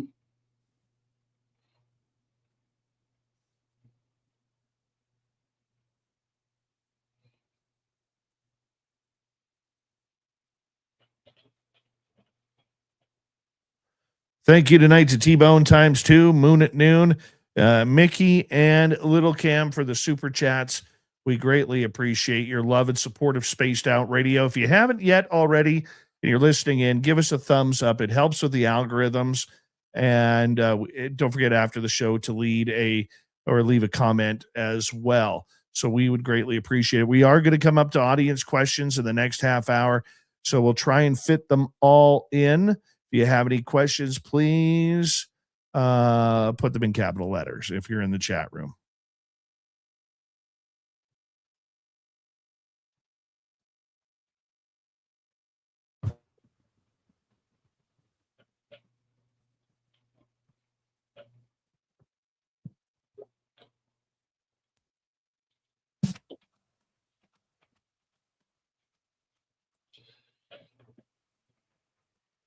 We're entering the second half of Spaced Out Radio tonight. My name is Dave Scott.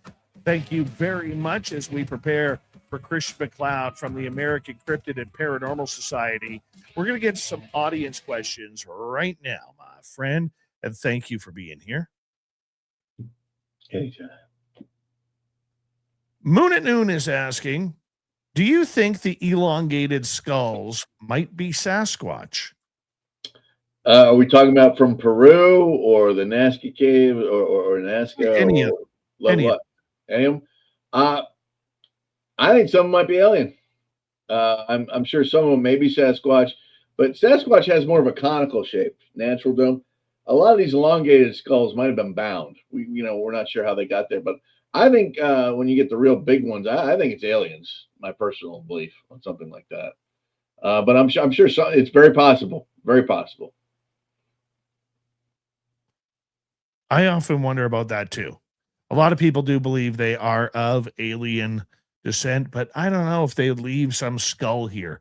I think they were probably carved by humans, especially the crystal ones. That's a fascinating. Have you ever seen one of those real crystal? Have you ever seen a real crystal one? No. It's amazing. They are. We can't do today. We don't have the technology today to replicate those things with lasers. They still don't know how they came up. A lot of people say, oh, they just sat there and polished it for 10 years. With what? They didn't have sandpaper back then. How does that work? So that's definitely one of the great mystery. The crystal skulls. I love those. Those are incredible. And then you get the story behind it, and it's just incredible. All right, let's move to another one. Let's go to Hidden here. Why does it seem that people want the thrill of talking about UFOs, but not the knowledge of what they really are? Is it the fact that the thrill is safe, but the truth is not? This is a great question, by the way. That's an awesome question. I can only speak for myself, but I mean, the thrill of talking about UFOs, I mean, to me, talk is cheap. I'd rather, and I know the same with you, I'd rather go out and look for them. And I'd have the knowledge of what they really are. But that's just me. I don't think that you're going to get anywhere. Take a little step outside your comfort zone. So I think, the thrill of talking about it, if you want to say that, is safe. But I guess there's people that are good talkers, and then there's people that go out and actually look for stuff. I mean, that's really all you can say. I mean, and I guess some people, you're always going to have those people that, I call them armchair quarterbacks. They're always going to say, oh, you should have done this, you should have done that, should have done this, should have done that. But these are the people that never step out foot from behind the internet. These are the people that they don't even know what the woods looks like. They don't know what a forest looks like. And when you go out looking for UFOs, that's a little different thing. That's kind of a, that's just kind of a fun thing to do. I usually do it with a telescope or something on a clear night, just go outside. But I love looking at the stars. So, I mean, that's just me. But I think, I think that's like with anything. I think, discussing something is a lot easier than going out and doing it. So, it just depends on how you are. Well, if I can give my 2 cents on this one too, I think people, when it comes to the thrill of having an excitement, most people just want to see something. How many times over the 11 years I've been doing this show that I've had people in our audience say, you know what, I've never seen anything. I just want to see one once, just so I can cross it off my bucket list. That's all they want, and they're not interested in learning about aliens because maybe aliens scare them or whatever it may be. They're not interested in doing a deep dive down the rabbit hole like many of us are. For me and many others, the thrill of the chase is fantastic, but it's also trying to learn like in the cryptid world, it's about trying to learn its habitat. Where is it? Where does it go? Why are the sightings so fleeting? How does it talk? Why does it talk? Okay. Is there water sources nearby? Is there a cave system nearby? Why does it hang out in this area? There's a million questions that you try and answer.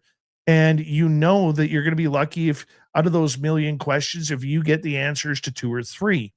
With the UFO section, I think the reason why many people don't want to go down that road is they're scared. They're scared that we might be being visited by ETs from a different planet, different solar system, maybe even a different dimension. They don't know what the government knows about them, or has the government known a long time. ETs are a lot more scarier because they are more of a reality right now. Now, to somebody like me, the cryptid world is a reality, so is the paranormal world. But for the majority of people out there, they just want to see something. They don't care about doing the deep dive, and they don't care about having their fear tested. What's your thoughts, Christian? I mean, I can't help but agree with you. It takes a certain level of either intrigue or stupidity to go out and answer these questions for yourselves or find answers for yourselves, because you actually have to go out there and do something, put yourself in danger sometimes. And a lot of people won't do that. A lot of people just, they kind of let their fears maintain their lifestyle. So I think, when you get people that are willing to go out there, they tend to have a little more of an open mind anyway, because, they've seen or experienced something they can't explain. And I think that's why you have people that will continue to investigate and explore these particular topics. But I also think it's kind of your personality.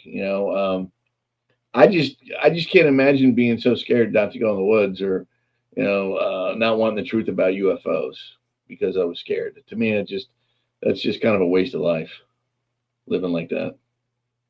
Well, it all depends on your belief system. Let's go Well, to yeah, I mean, still, I mean, I just T-Bone is asking, are you going to keep on the Estes method, Captain? Yes. Yeah. Once we get a little bit more set up, once my team is more comfortable, we will do the Estes method. People wondering what the Estes method is. This is where you put noise canceling headphones on a person, you put a blindfold on the person, and through those noise canceling headphones, you hear a radio signal racing through the FM or AM dial. And it just sounds like a static with a tick, tick, tick, tick, tick, tick, tick. And in between there, allegedly, you can pick up spiritual voices. Personally, I haven't had much success with hearing voices on there. However, I do know that other people have had great success with this. And I can tell you, once my team is up and running and ready and going full force, I think we will try it. We will see where it goes. We've had very good luck. Tiny's a huge he loves the Estes method. He gets into that, and we've had very good luck in downtown Asheville at one particular bar with that. And every question we had, he answered. It was like boom, boom, boom, boom. So it's one of those things. I think if you get cooperative entities, I think it's a heck of a way to do something. Yeah, absolutely. Let's go to another question here. Jules is asking, who was Gilly, and did he get shot in a hunting accident? I don't know who Gilly is. I don't. You're talking Tiny? I don't know. Are you talking about Tiny? Tiny put on a ghillie suit to prove to people on a seminar that we did that you could be 4 foot off the path and not be seen. He wasn't shot. All right. We were just setting it. We were just showing people how easy it is to disappear in the woods. let's go back to T-Bone. Christian, did you get any smells at that dinosaur backyard? The only smell I'm completely convinced I was smelling, it almost smelled like burning wood when those knocks were being hit. It just sounded, it was so much force. I think the friction was almost like making smoke come off the trees, if that makes sense. But there was no odor. There was nothing unpleasant. Actually, it was, to me, it smelled great. It was real fresh air, the trees, the ground. It's summertime here. It was beautiful out. So I mean, to me, it was just a little slice of heaven. But the only thing I smelled is, I guess you could call it friction burns, if that makes sense. When you hit something so hard, sometimes you just get a little friction going there, and it might have made a little smoke. But that's what it really kind of smelled. It smelled like if you blew out a match, and it was just kind of wafting over. That was it. Man. All right. Let's go back to hidden. In 2019, Bigfoot was investigated by the FBI. They claimed the hair submitted as evidence was deer hair. Should we trust these results, especially when we know about 80 plus years of cover up? I'll take this one first because I'm quite familiar. I'd love to hear that one. Okay. So when all the government agencies back in 2019 started coming up with their UFO files that they were involved with UFOs and tracking them, so on and so forth, all of a sudden it was like out of nowhere, the FBI came out and said, hold my beer, check this out. Let's throw something strange out there.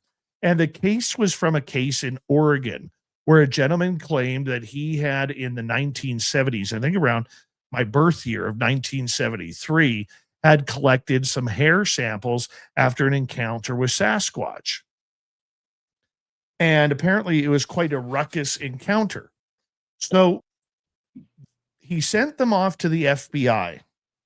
And for over 40 years, 45 years, he did not hear a single thing from the FBI until one day out of the blue, while the Navy and the Pentagon and all of these people are coming out about UFOs, the FBI says, well, hey, we were investigating a Sasquatch case from the 1970s, and we've determined that it was deer hair. Deer hair does not take 48 years or 45 years, whatever it was, does not take 45 years to come out with an answer. This gentleman who wanted this case answered and did the right thing by sending it in. Okay. If it was deer hair, they would have known within a couple weeks, if not sooner. But 40 some years to get an answer that it was deer hair is a little bit ridiculous. So no, I don't trust the official results on something like that. I don't trust the cover up and the way that they've treated people with this, and neither should you, the public. Just remember, if you are somebody who doesn't believe the government has your best interest at heart, what do you think they're going to do with your heart when it comes to UFOs, cryptids like Bigfoot? Do you really think they're going to tell you the truth then? No, they're not. Your thoughts, Christian? Well, first of all, it was actually Peter Byrne that sent this in. Right. That's right. It was Peter Byrne. I couldn't remember his name. He sent it our birth year, by the way. Go 73. And they just sat on it and didn't answer anything to him. I've got a copy of the letter. I've got a copy of that file. And they sat on it and did nothing with it.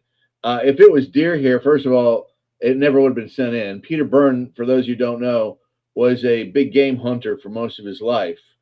And he's one of these guys that could look at something and tell you, he could look at scat and tell you who made it. He could look at a track and tell you who made it. That's how he made his living. So when he ran into these Bigfoot hairs, he specifically sent them off to the FBI because he wanted the agency involved. And I can agree with Dave Moore. They're never going to tell you the truth, ever. Here's the funny thing. If you get people in the cryptid world that have actually done stuff to rock the boat, shall you say, they have an FBI file. And it'll be, you can actually write to the FBI and see if you have one. But they'll have an FBI file, and it'll be pretty much concerned as troublemakers because they're upsetting the status quo. But the reason why I say that is simply to say this: they don't want anyone else knowing more than what they think they should know. So they're going to cover up everything. You will never get the truth. An alphabet agency will never, ever, ever tell the truth. Ever. It's not going to happen. They don't know how to do it. It's just never going to happen. And I'm a firm believer that's the reason why you have so much inner turmoil in these agencies, and you have so much turnaround, is because you get these people that start wanting to run the show, and maybe some of them do want to tell the truth, and then the other agencies get involved. And then it's just it's a complete and total mess. It's a mess. But I am with Dave. You're never going to get the trouble, or you're never going to get the truth, and they're never going to willingly give it up ever. And again, don't forget, David's power, because knowledge is power, and that's the other thing. They don't want to give up their power base.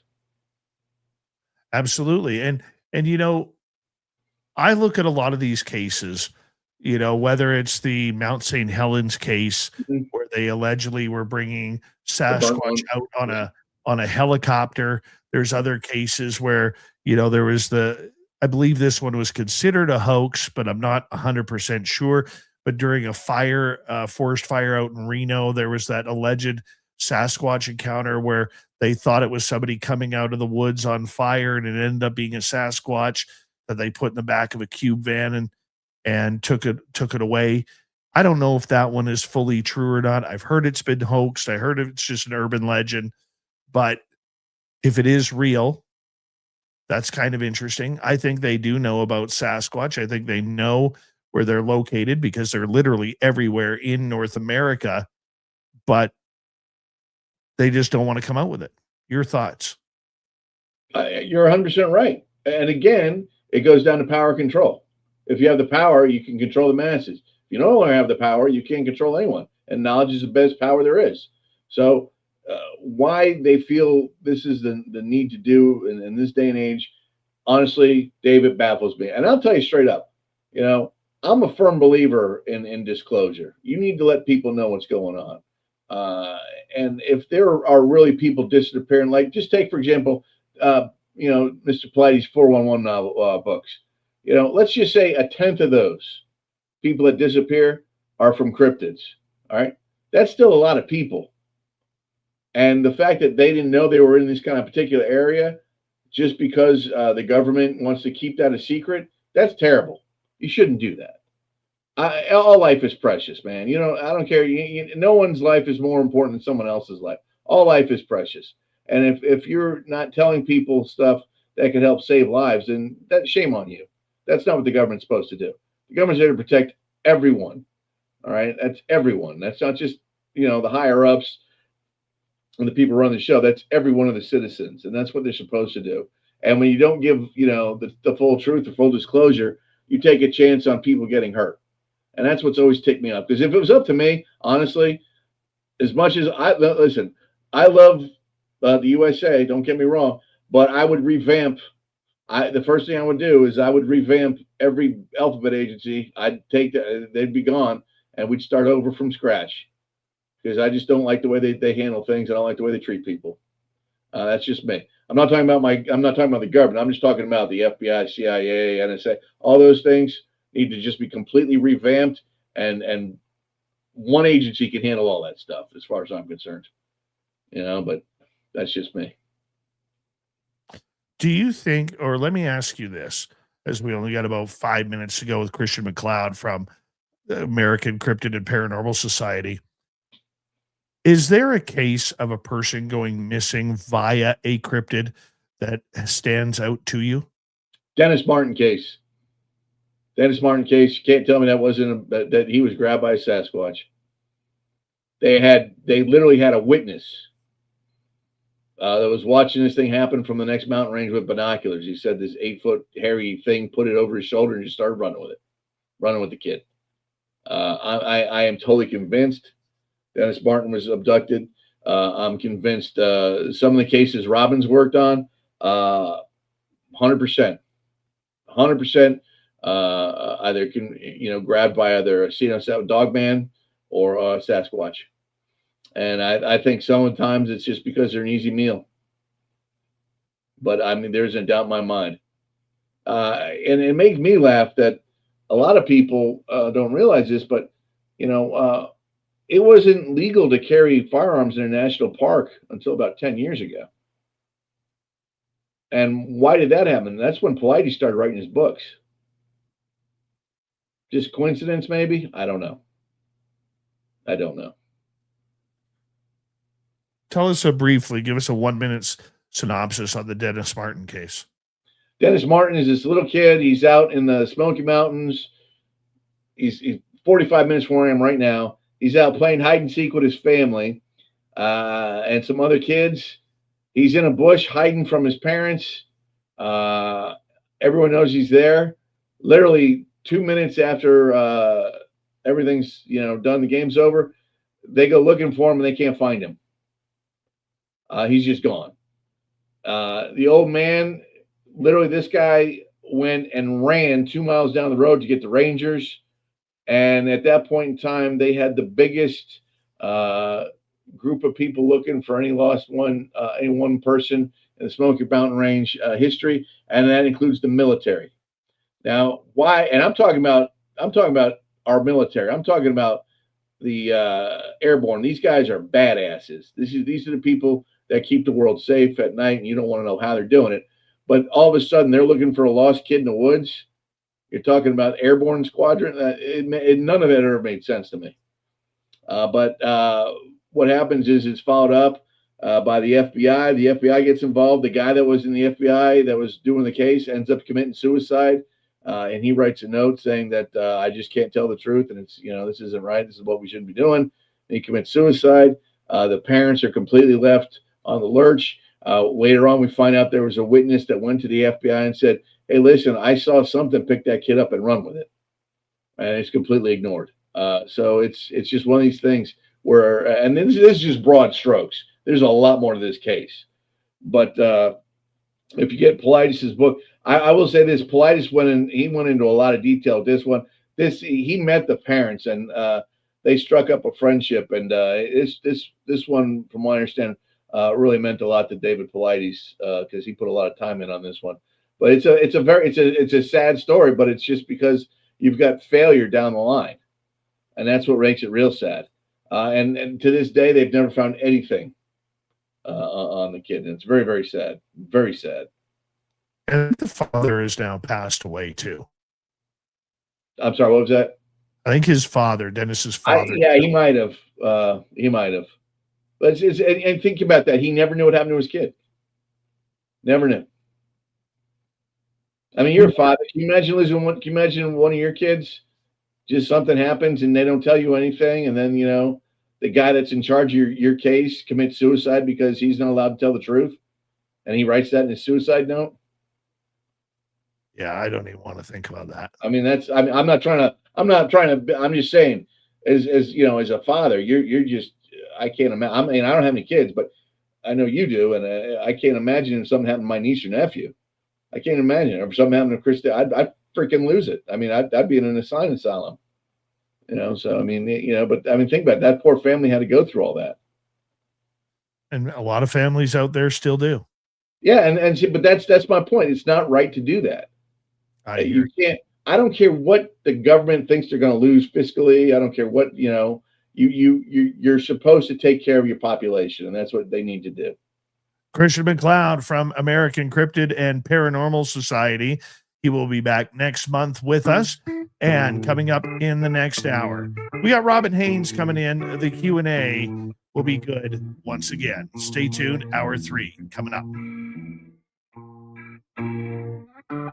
You're listening to Spaced Out Radio with your host, Dave Scott.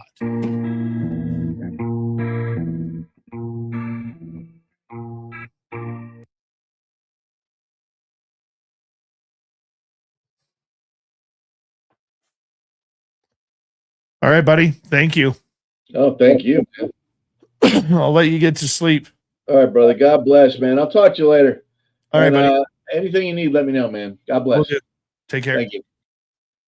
All right, we'll be right back, everybody. Stop now! You're under arrest!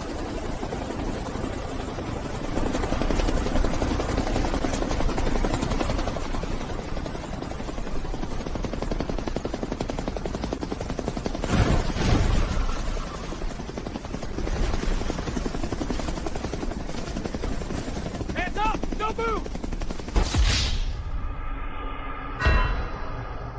Don't get caught without your spaced out radio merchandise.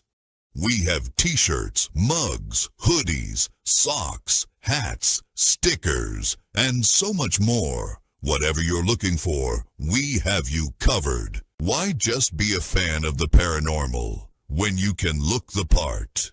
We don't have ugly merch, folks. Check out the Spaced Out Radio store. Find the link in the description below.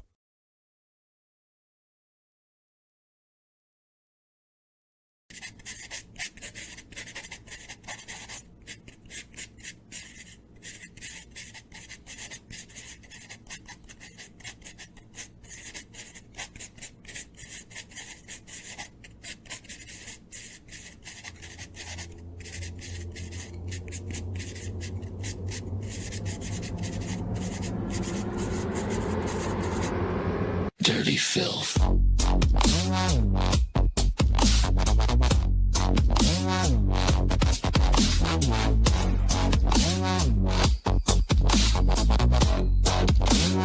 Dirty filth.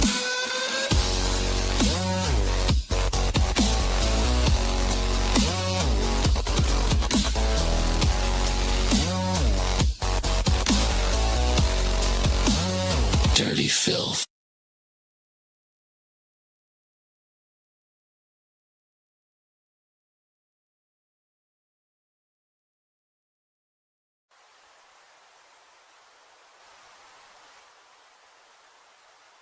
Object is heading north 045 degrees.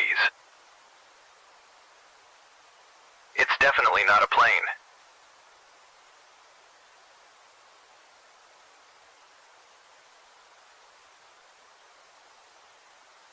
It seems to be tethered to something.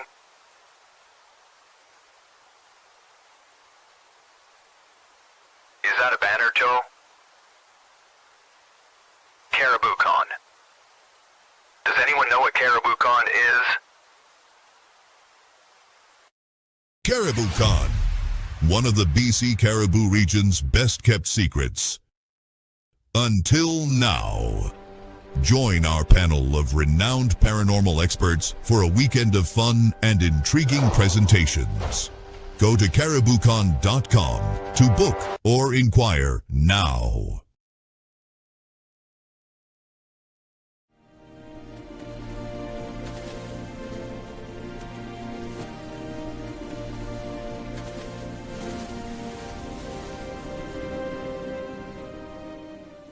Over here. Look at this.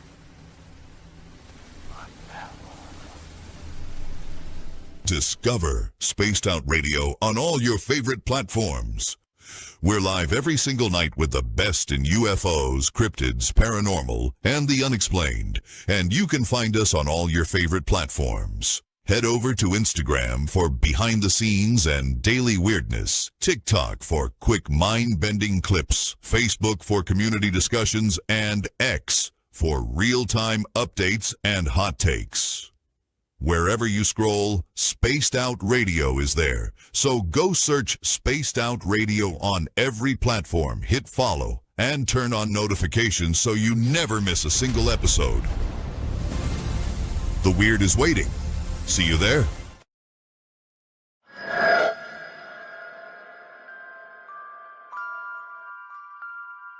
The McNeil House is one of several buildings at the 108-mile heritage site said to be haunted by spirits of a time long forgotten.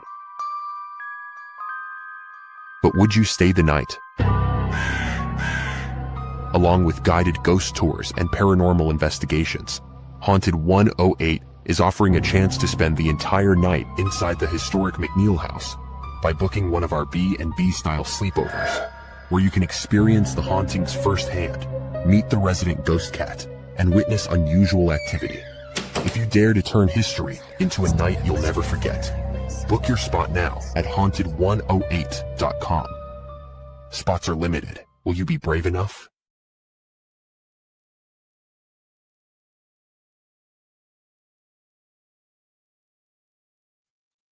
We welcome back everybody, and we're going to bring in Robin right here because we can. Hi, Robin. Hi, sweetie. How are you? I'm good. Thank you. Thank you. There's a story that I wanted to share with you coming up here. Let me see if I can quickly find it. While we're doing that, thank you to T-Bone ×2, Moon at Noon, Little Cam, and Mickey for the super chats. We greatly appreciate your love and support of SOR, everybody. Thank you very much. And there it is. There it is. Let me bring this up here. We're coming back in 10 seconds.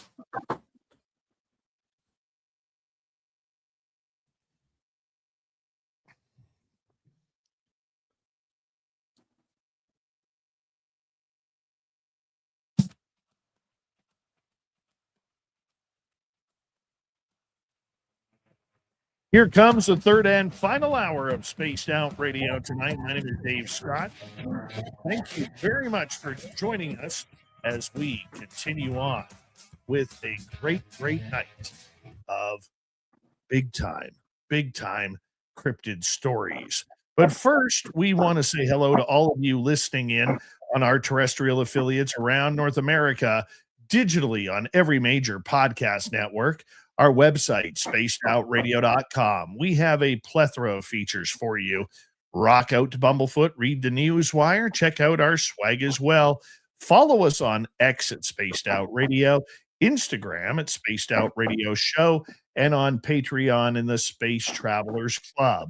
The Desert Clam has set the password for tonight in the SOR Space Travelers Club. Wangum. Wangum is your password. Use it wisely, space travelers, as the Clam sets the password each and every night right here on Spaced Out Radio. Let's head to the swamp. Hello and welcome to Spaced Out Radio's Swamp. I'm Swamp Dweller, and tonight I'm going to take you on a mystic journey of the unknown, sharing tales of monsters, legends, and nightmares. Welcome to the Spaced Out Radio Swamp. Hi, my name is Jace. I discovered your channel not too long ago and was hoping I could get some help identifying the creature I saw. For some context, I own 12 acres right beside the base of the Appalachian Mountains in Pennsylvania, and I often camp up in the mountains as it is one of my favorite hobbies. This particular night I was camping with two friends and my hunting beagle Judy, sometime towards the end of July in 2015. I will call my friends Robert and Aaron to conceal their identities. We headed out around noon and made our trek through my property and up to the mountain. The hike often takes around 2 hours or so. Everything was going perfect until around an hour in. Judy picked up a scent and ran straight after it, howling all the way, disobeying my commands to return. This was the first time he's ever done this since I was training him.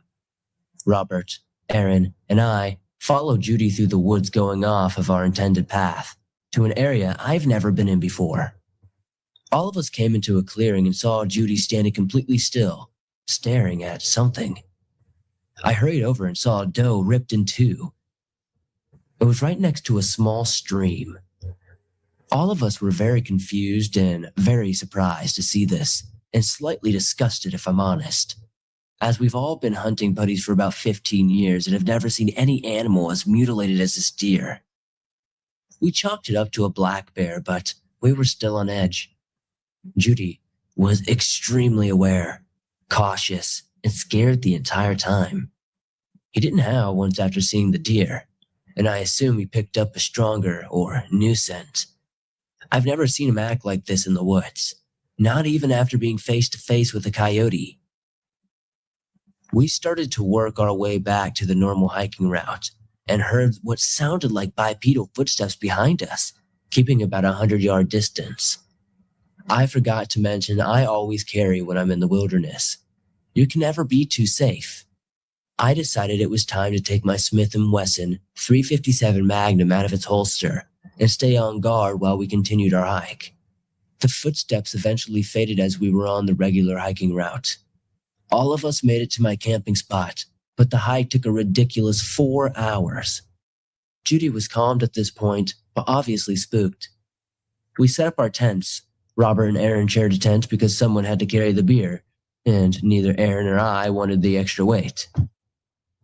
We got a fire going, and I cooked up some baked beans. By the time we were finished eating, chatting, and having a few drinks, it was getting dark. We all decided it was time for bed because we had a long hike ahead of us in the morning. Now that I think of it, I wasn't even thinking about the incident with the deer, even though I should have been. I woke up around 2 a.m. to what sounded like very heavy footsteps outside my tent. Judy was standing and kept completely still, looking at me, as if to warn me to stay still and quiet. There were no other sounds in the forest, and it smelled like rotting meat. Not even the chirps of crickets were present with this awful smell. A few minutes later, I could hear Robert and Aaron in the tent next to me whispering. I heard someone get out of the tent as they were telling me to stop messing around with them. It was 2 a.m. and they were trying to get some sleep. As I heard the rustling of the tent, I heard Aaron say, "Oh snap, what the heck is that thing?" I quickly unzipped my tent, jumped out as Robert jumped out of their tent as well. Judy did not move from his spot in the tent, and I saw this gray creature peering up at us from behind a tree. That thing must have been between 9 and 10 feet tall with antlers and weird concave eye sockets. It wore a creepy thin smile. Its eyes had almost a reddish glow to them. It looked almost alien. I rushed back into my tent to grab my .357. I ran back out and shot 3 rounds center mass. We all heard the most ear-piercing scream any of us have ever heard. It ran off into the woods as Judy whined and hid behind one of the corners of the tent. Robert looked at me with an expression of pure terror. Aaron was already packing up our things. Shortly after we started packing up as Aaron did, we got hit with the realization. How have none of us ever seen or heard of such a vile creature in these forests? We packed up our camp in record time. I had to carry Judy because he was still whining and refusing to move. Poor guy. I don't blame him at all. We were all paranoid beyond belief and practically ran down the mountain. We could hear this creature following us soon after we departed our camp. I blindly fired 3 shots into the dark behind us with one hand, as I had Judy in the other. I had to reload and had Aaron hold Judy. I emptied 6 rounds into the forest after my reload. I heard this creature screech one more time, just as ear-piercing and painful as the first scream. All of us made it down the mountain in record time with only a few slips and falls. It took us a total of about an hour and a half from when we originally woke up to make it back to my house. We were all very shook up, and when we talk about it with each other, we all still get scared, but we don't tell anybody else. Judy took it the worst, if I'm honest. As Robert, Aaron, and I continued to hunt and spend time in the wilderness, Judy will no longer enter the woods anywhere and rarely howls and barks now. Thank you for giving me a platform to share my story, and I hope that someone can help me identify the creature we saw that terrifying, awful night. Thank you, Swamp Dweller, for another spooky story. If you want more just like that, head on over to YouTube, type in Swamp Dweller, hit subscribe, ring that bell. Thousands of stories for you to listen to each and every night, so make sure you check them on out.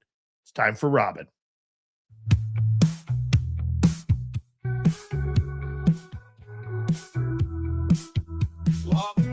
Walks soft where the tall trees sway. She hears Bigfoot whisper what the wind won't say. Through the veil of the forest where the wild man plays, the Bigfoot psychic talks to Sasquatch every day. Only on Spaced Out Radio's Cryptic Q&A. Robin Haynes is back with us as she joins us each and every week here on Spaced Out Radio. Robin, how you doing, my friend? I'm doing good. How are you doing? Good. we're going to get to some paranormal questions here for you. And Okay, let's do it. I want to ask you, I asked Christian MacLeod this on when he was on earlier, and he said to say hello to you. They just got back home into North Carolina, so he had to go to bed because he had to get up early for something to do tomorrow. But he did say hello to you.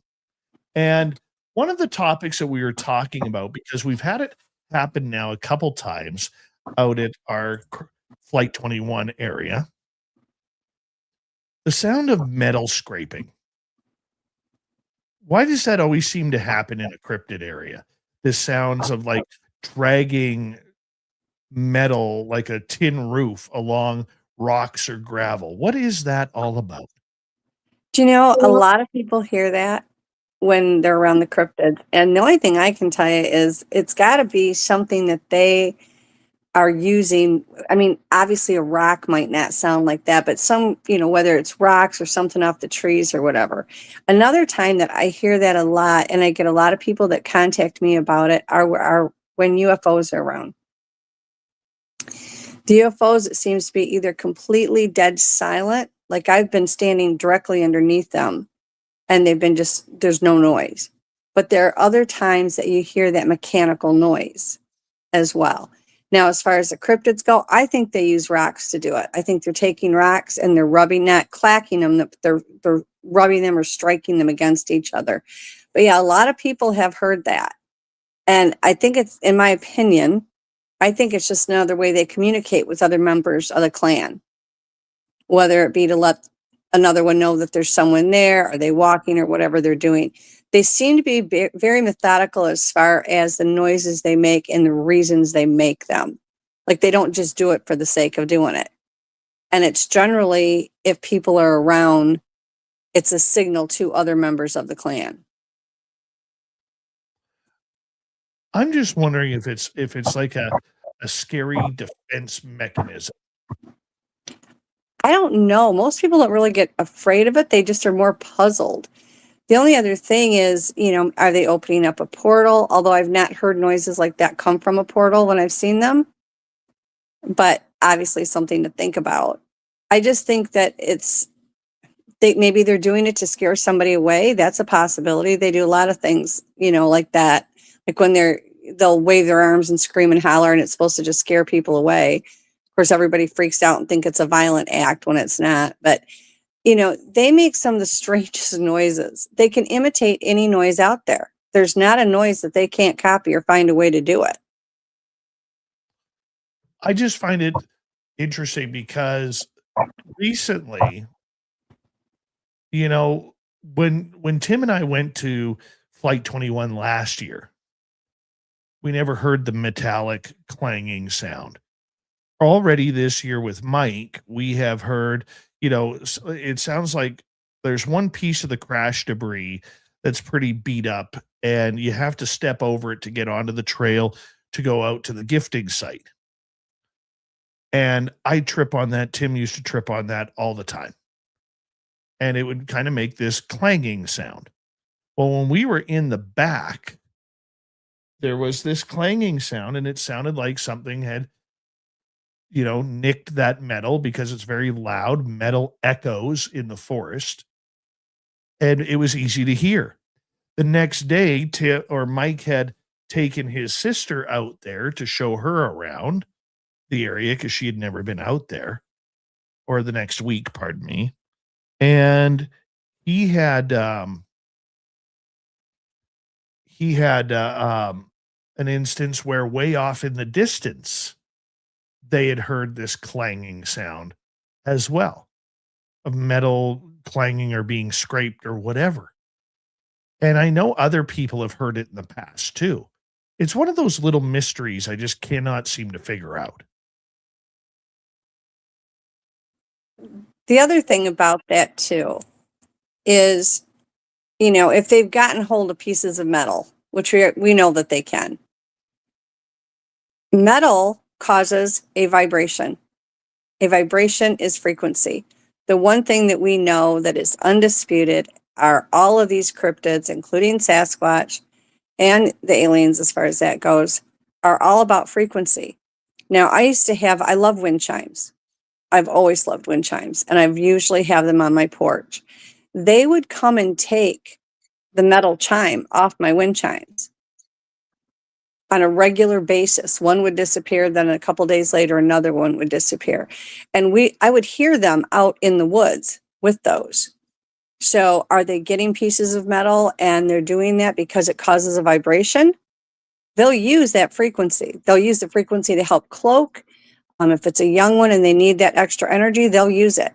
And it is entirely possible that that's what's happening. That, they've either gotten a hold of a piece of metal or something, because they're scavengers. I mean, they literally will find things anywhere. Like I said, they came right up on my porch and took the chime, and they left the base of the wind chime. They just took off the chimes. And I know it was them because I found muddy footprints on my porch and on the outside of my porch. So I know who was taking the chimes. And I said something one day about, you guys keep taking all my chimes. What's going on? And it was like 3 or 4 days later, and I went out on my porch and one of them was brought back. So I know that they were taking them, but the metal will hold a vibration. If you take any piece of metal, whether it's a piece of sheet metal or anything else, and even take your fingers and thack it, that noise, if you have your hand on the metal, you can feel the vibration. Vibration equals frequency. And they are obsessed with frequency. Everything they do has to do with frequency. Everything. That's where all their abilities come from. Is that vibration and how high they can vibrate it. So that has a lot to do with it as well. Very interesting. Very interesting. I never would have put that together. Yeah. Yeah. Anything that will cause a frequency, they're all about. And like, let's say you happen to be out in the woods and you come up on one and you hear that noise, it's very possible if they had something that they could get their hands on, whether it be rock, whether it be metal, whether it be anything, causes vibration, that gives them more power to cloak. To do anything as far as that goes, whether it's levitation, create an orb, whatever they want to do. Because there's really no boundaries with them. The things I've seen him do, it's not even logical. I gave up trying to understand it. Well, let's move on to this story that I wanted to share with you, because there was news made that actually made headlines here, and it comes from Idaho. Here's the story, Robin, as we got about 6.5 minutes left. A group of 10 teenagers, almost all of them 18, from Parma, Idaho, took the 2-hour or so trip to Payette National Forest in McCall to go camping for the Memorial Day weekend. While there, they claimed to have had encounters, and some of them even witnessed several Sasquatches. The witness who submitted the claim to the Bigfoot Field Researchers Organization, Kiera, said that the first sighting came on the Friday night when her friend Abby had seen a tall, dark figure just a couple of yards behind their friends Daniel and Bailey's tent. Abby kept this information to herself until Monday morning because she didn't want to freak anybody out. She didn't know it at the time, but the weekend was only going to produce more encounters with the suspected group of Sasquatch. On Saturday, around midday, an argument between two of the friends caused another of the 10 friends, Colton, to walk into the tree line to get away from the arguing. Kiera decided to go look for him, and she wandered through the trees. She heard what sounded like something was walking with her in the tree line and whistling at her in different directions to get me lost in the forest, as she put it. After a few minutes looking for Colton, she turned back only for her to run into him and find out that he had gone back to camp not long after walking into the tree line. At the time, she thought the whistling she heard was just her friend. Later that night, into the early next morning, a group of 4 was sitting around the campfire when they heard branches breaking behind one of them. They then heard coyotes howling and decided that the coyotes must have been what they heard making the noise in the forest. Around 3 a.m. on Sunday, while everyone was sleeping, one of the friends heard what sounded like someone trying to start their car. That was followed by a really aggressive and rhythmic knocking, which they wrote off as a woodpecker if they had only known that there was likely a group of Bigfoot in the area. Then, later in the day on Sunday, Daniel saw a figure on two legs. He had gone to use the bathroom when he came in contact with what he described as a 9-foot tall creature with blank reflective eyes that was walking toward him. He ran back to get a couple of his buddies. One of them was Kira's boyfriend, Colton, who had packed a rifle for the trip. They set out to find the 9-foot tall creature. They let off a warning shot and returned to camp and said they were heading into our friend's camp down the way because they had heard that the person whatever that person was, run in that direction. They headed to our friend's camp and later stated they were circled by 3 more of the creatures in the woods. Our friends Dylan and Sabrina were camping off an abandoned road. They later returned, and Daniel and Colton said they saw 3 creatures stood 9 feet tall with dark fur and standing on 2 legs with blank reflective eyes. They described it as a human-looking animal that was too tall to be a person and too fast to be a human. They stated that the creatures knew how to hide behind the trees and were circling them and trying to separate them from one another. Colton then stated he shot one of them and then shot off 5 warning shots. They heard more knocking. They found footprints on a couple of the vehicles and footprints around their camp. They also claimed to have found, before packing it up and calling it a weekend, broken trees put together as sideways crosses, all in a wide circle with what appears to be teepees made out of trees. Now, BFRO investigator Matt Moneymaker spoke to the 2 witnesses by phone and concluded that they are telling the truth. The only question is whether it was a misinterpretation. He added that 4 out of the 10 on the camping trip had visual sightings in the daylight around their camp. The rest heard sounds at some point, and given that there is a history of Bigfoot activity in the area, Moneymaker stated, it is pretty obvious some Sasquatch were there, at least 3 of them. At least 3 of them, indeed. It is the level of confidence that got me into Bigfoot in the first place. The lack of any real evidence shouldn't deter anyone from making definitive statements like these. Believe them or not, they know what they saw and they know what they heard. What's your thoughts on this, Robin? To me, it sounds completely legit. There's information in there that a normal person wouldn't think to come up with. Number one, the X's are there, meaning they weren't supposed to be there. It sounds like they went camping and they just happened to, be very unlucky and camped in an area that was Bigfoot territory. Now, if those 3 were there, those were guards, which means the family units were farther back. And they were up there keeping a close eye on the campers to make sure that they weren't going to wander back with the family. As far as hearing the noise from the car, people can laugh and say I'm crazy till the cows come home, but they have started vehicles before. They used to do it with mine all the time. They did it with my one neighbor. He had a bulldozer over there, and the crew would leave the keys in it at night. That thing would get turned on at 5 o'clock in the morning, every single morning. And I'd call the people and say, hey, listen, somebody's trying to take your dozer. Before I realized what it was, they'd go over there, muddy footprints all over the place on the seat, muddy handprints all over the place. It was ridiculous. So that was a possibility as well. They would have climbed all over that car to see what was going on. You wouldn't believe the prints I get on mine all the time. But everything that went on in that campground makes perfect sense to me. They literally, when they camped. Hold that thought. I want to continue this story when we return on Spaced Out Radio for the final half hour with Robin Haynes, who is our beautiful cryptid expert. Yes, I went there. She's beautiful. She's awesome. She's knowledgeable. And she's Robin Haynes here for the Q&A. Final half hour. This is Spaced Out Radio. Your host, Dave Scott.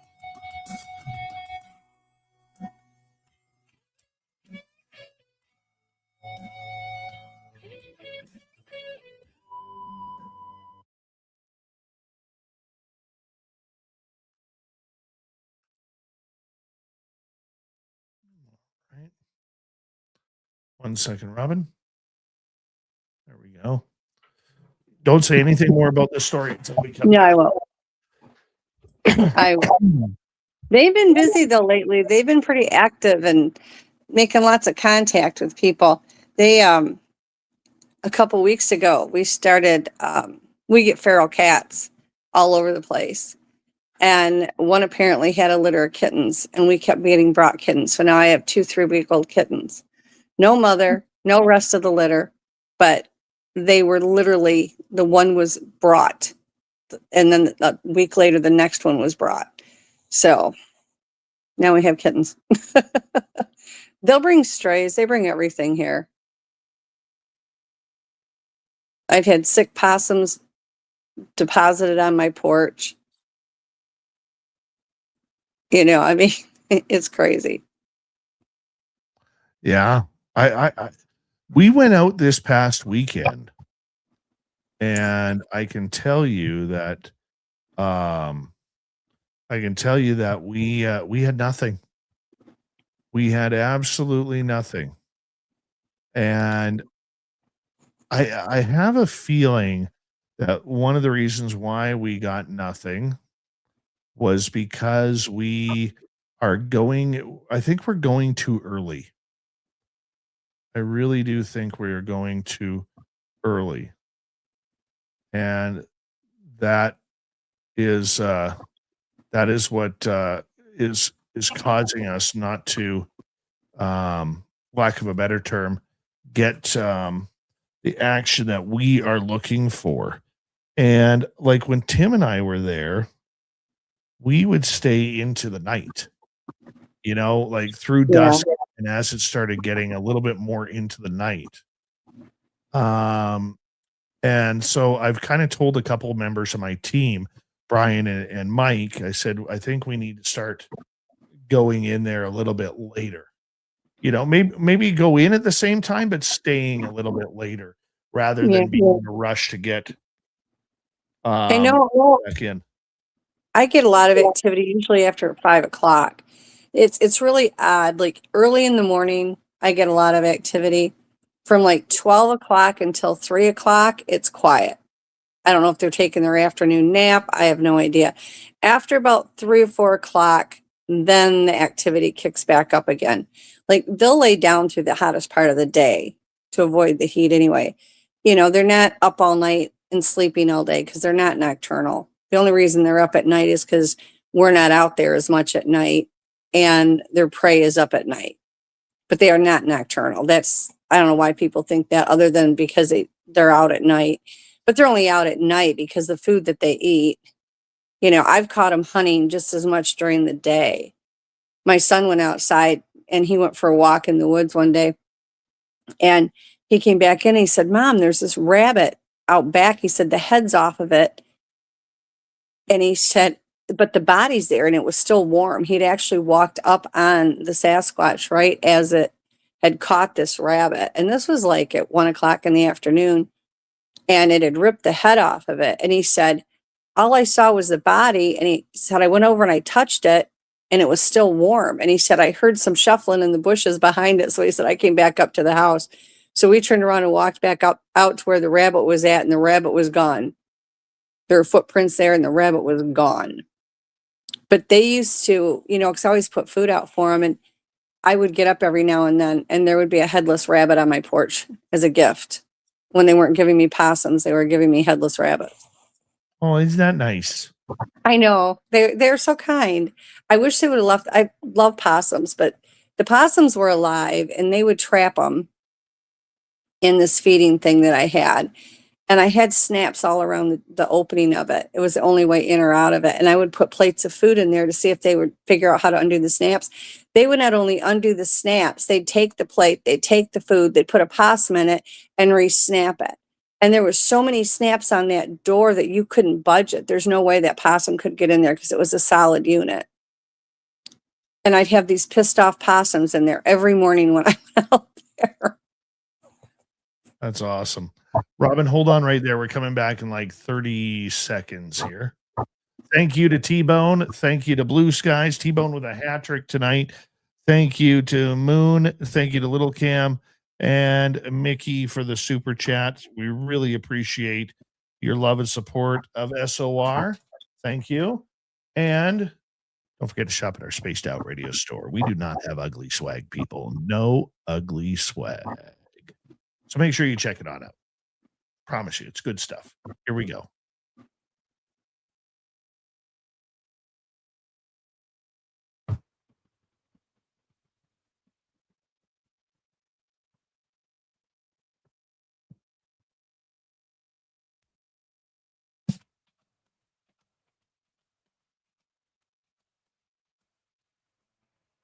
Here we go with the final half hour of Spaced Out Radio. My name is Dave Scott. Robin Haynes is here. We're going to get right into the Q&A. And Robin, right before the break, we were talking about this story that happened the Memorial Day long weekend in Idaho, where 10 teenagers went camping. They got surrounded by Sasquatch, numerous sightings of this group, and very, very intimidating time camping indeed. Mm-hmm. That's really, I think, a fantastic story, and I believe it. Now, the whistling that they were getting would have had double use, okay? And you find with cryptids that when they do things, it's always for more than one purpose. Like, they're great multitaskers. They're probably the best there is. So the whistling is not only a communicative call to the other ones on what they're doing, but it would have been to lead the other one away. So when you have a bunch of people together, not only are they physically more a threat because they're together, but again, always go back. If you trace it, and I know I sound like a broken record, guys. If you trace the frequencies, it always comes down to frequency.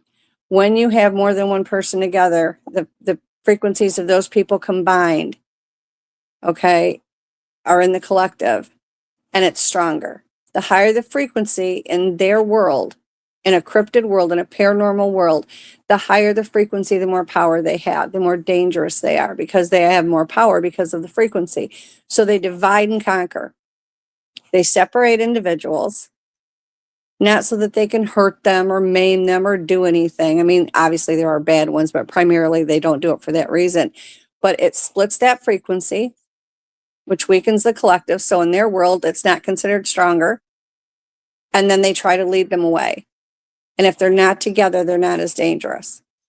A lot of the problems we have when we deal with cryptids, or anything paranormal for that matter, we look at everything from our point of view, from our type of a human.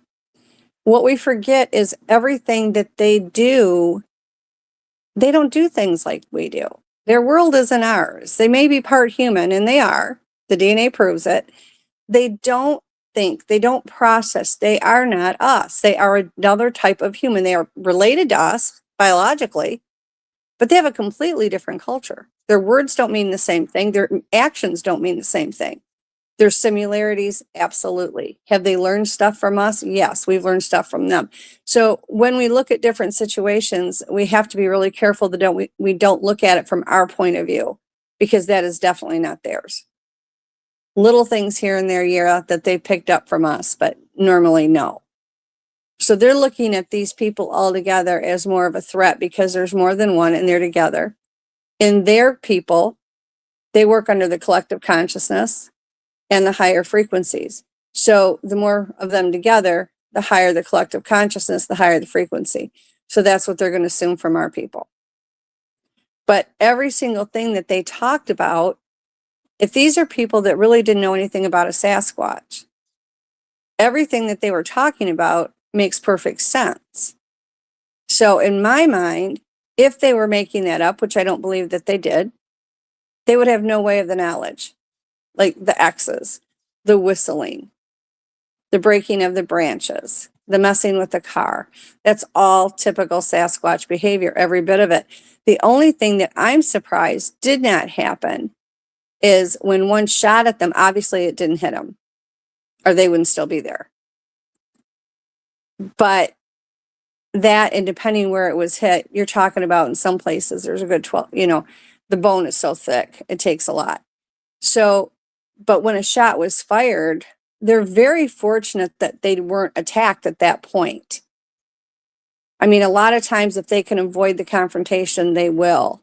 But when you actually fire at them, depending on that group is whether or not you're going to get repercussions back. So fortunately, there was not that altercation. But everything about that to me screams legit. Either that or these people really knew a lot about Sasquatch behavior when they put that story together.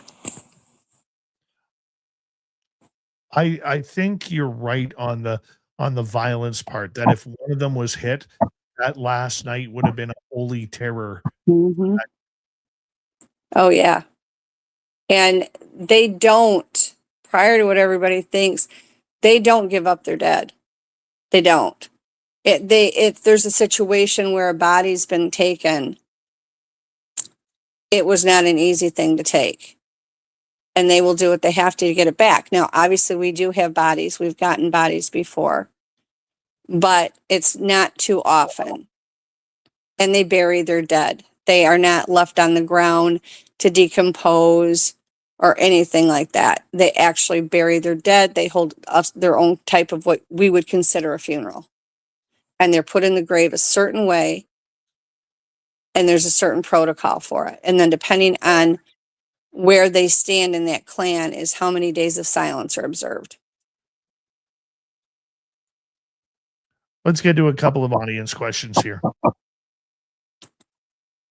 T-Bone is asking, what do you think the grafted monster is all about? What's your opinion? Now, I'm not familiar with the Grafton monster. Is that the one that the story was about in the beginning?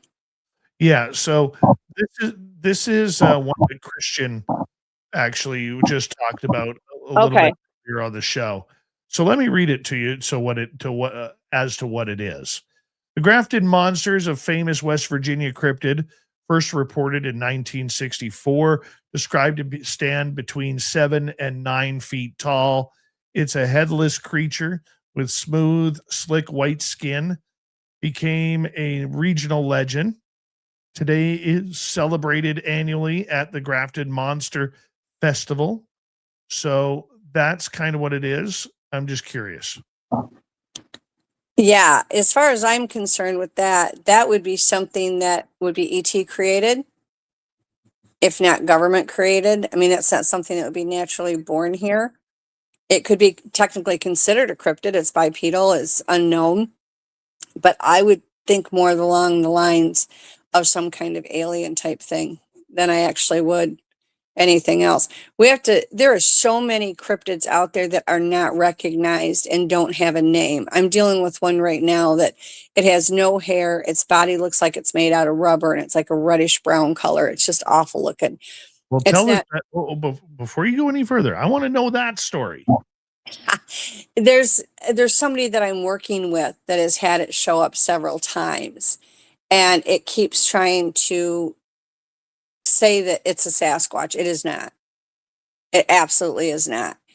And it doesn't have Sasquatch energy about it. It's got a very, very weird energy. I don't think it's overly dangerous except mentally.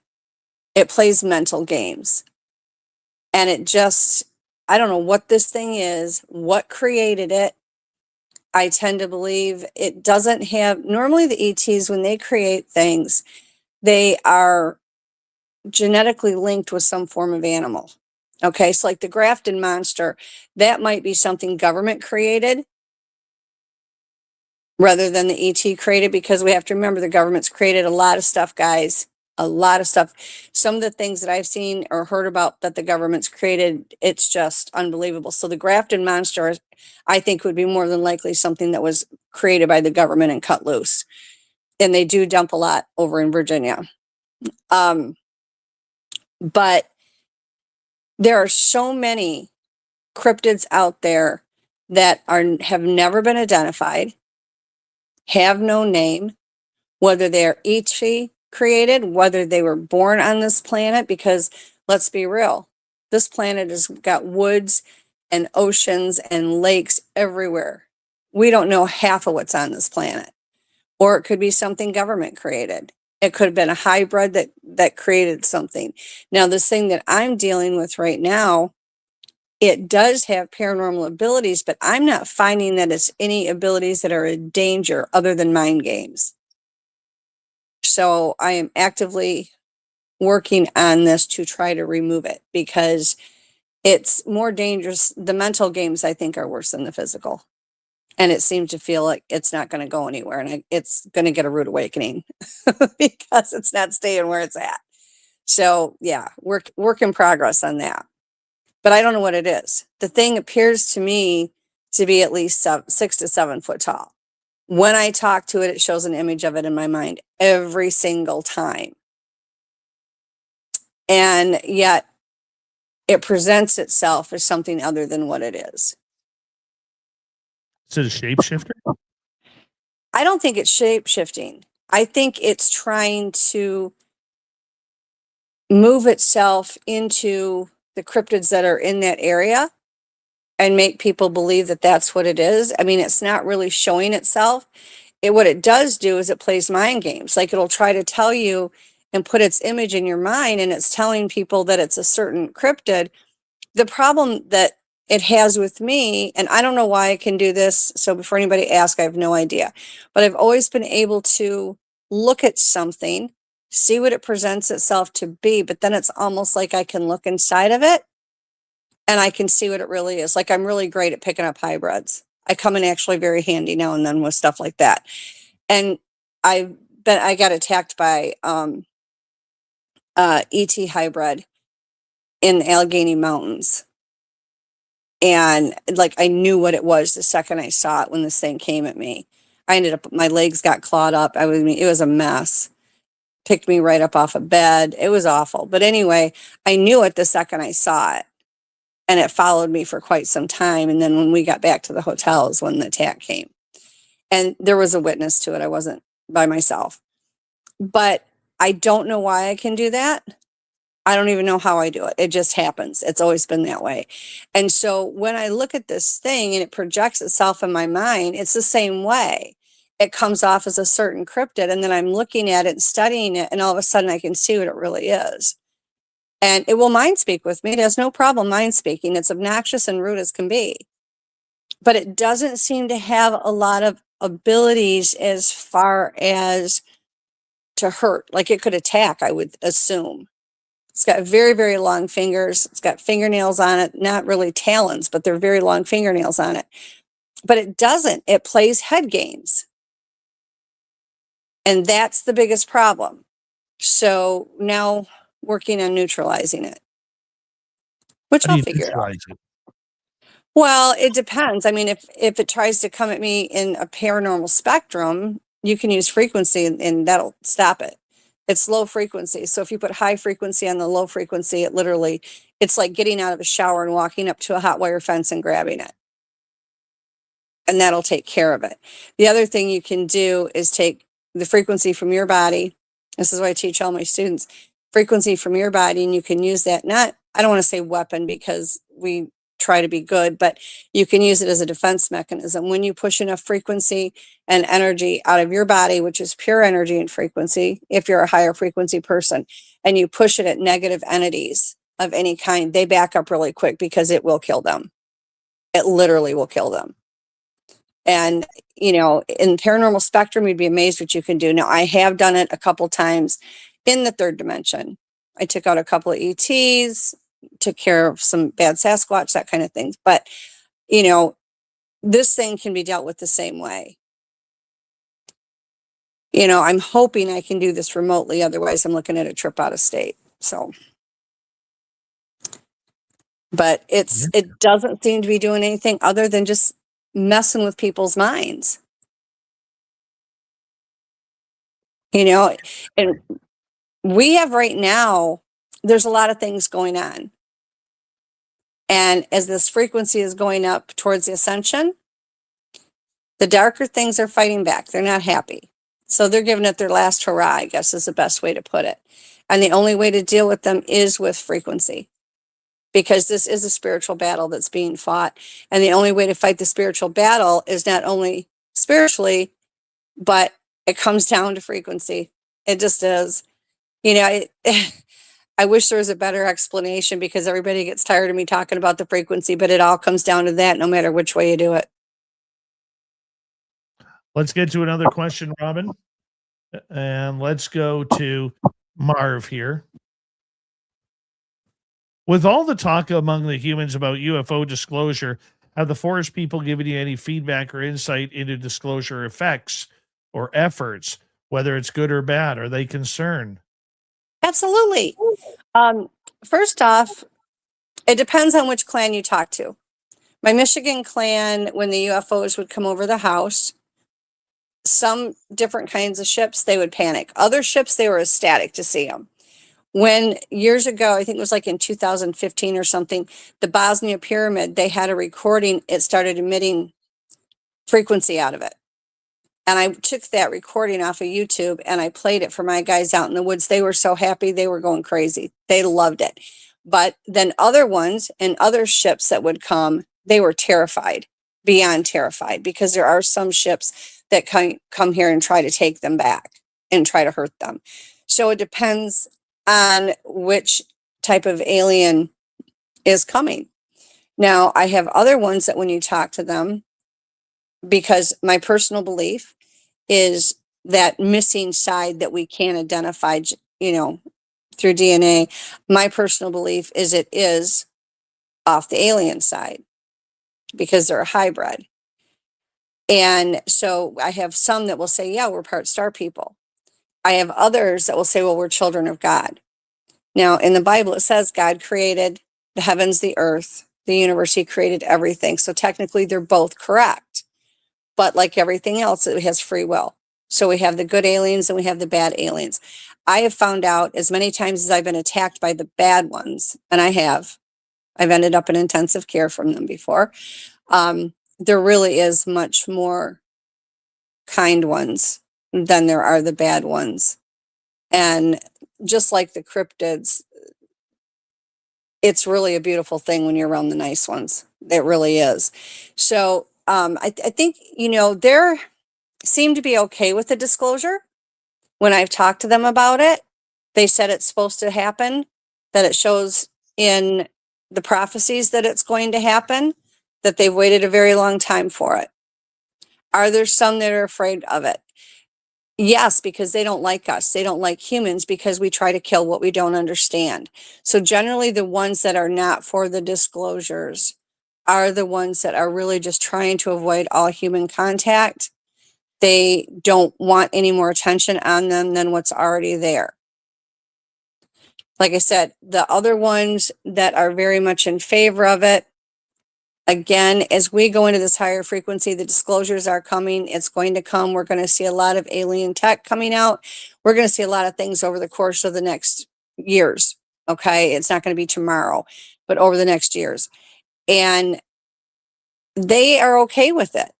Most of them are okay, but there are certain races of aliens that are very deadly when it comes to our cryptids.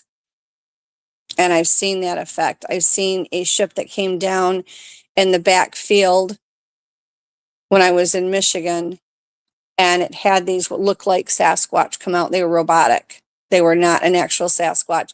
And I have had that confirmed by other researchers that have seen the same thing in different areas, especially over in Kentucky. And they were there to capture and kill our Sasquatch. And I was outside when it happened. I was out late in the middle of the night with my guys, like I normally was. And they made me go in the house because the ship had come down. Of course, I snuck back out because I wanted to see what was going on. And it was really bad. Like these things, they look exactly like a Sasquatch. They're soulless, they're robotic, they aren't even real. Like there's no flesh and blood in them. Obviously Sasquatch at times is flesh and blood, and other times it's multidimensional because it can shift between the dimensions because of the high frequency. These things don't have that capability. They just simply look the part. And the Sasquatch were absolutely petrified when they saw them. So there are some alien races that they are terrified from, but there's more than not that they are not. I think we got time for one more question here, Robin. Okay. Go to Blue. Could the Sasquatch people metaphysically enter an underground military base to retrieve the body of a member of the clan undetected? I personally believe they could. I don't think it's something that is out of the question. It was easier for them to do that years ago. Like, they had, is it Blakely? I'm not pronouncing it right, but the college that they had originally captured one in back, I think it was in the 60s. I actually talked to a guard that worked there. I talked to him, this was back in 2012 or 13. I talked to him, and he was there when they had that Sasquatch captive, and it broke out. But it's absolutely possible that they could get in there. The problem now, it was easier back then. Now the problem is the government is very well aware of the abilities that they have. Some of the things that I am aware of that goes on in those holding facilities makes it very difficult for them to get them out. If they try to get them out while they're alive, they're not going to be getting out of there alive. There's only one way to get them out alive. And so it makes it really hard. If they already got a body there, do I think they would try? I absolutely think they would try. Once they cloak, if they don't shimmer and they cloak, nobody can see them. But the military is now very well aware of their abilities, and that makes it very difficult. So that what they would do at that point is they're going to weigh the pros and cons. They work as a collective through the collective consciousness because of the frequencies.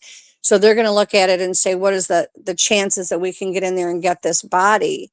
Or are we going to lose more people, which will lower the collective? Robin, we got about just a few seconds left with you tonight. I want to say a big thank you once again for coming on Spaced Out Radio. You are absolutely amazing as per usual. Well, thank you. I love you guys, and I love being on Spaced Out Radio. So I appreciate all of it very much, more than you know. Well, we love it when you are here too, Robin, as we say goodnight to you and hello to Mr. Ron Bumblefoot Thal. Rocking in the background with Little Brother is Watching. Bumblefoot is the official music of Spaced Out Radio, rocking us in and out of every single show. Get your horns up for the guitar god himself. Special thanks to everybody listening in at work, at home, in your cars, wherever you may be. Thank you to everyone in our chat rooms tonight. YouTube, Twitch, LGAP, Facebook, Spreaker, LinkedIn, the Space Travelers Club, and on X, hashtag Spaced Out Radio.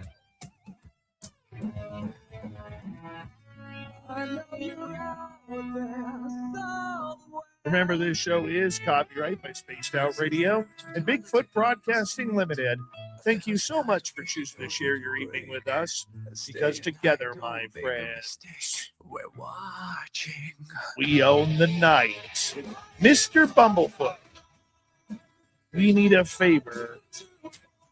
We need you to take us home.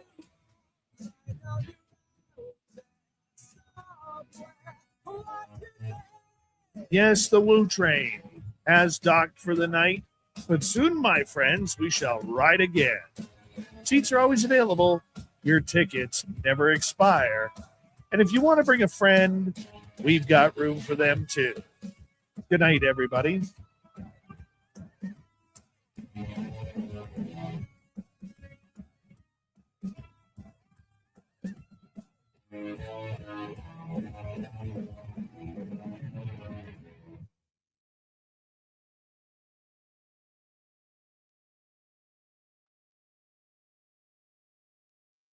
Good job, Robin.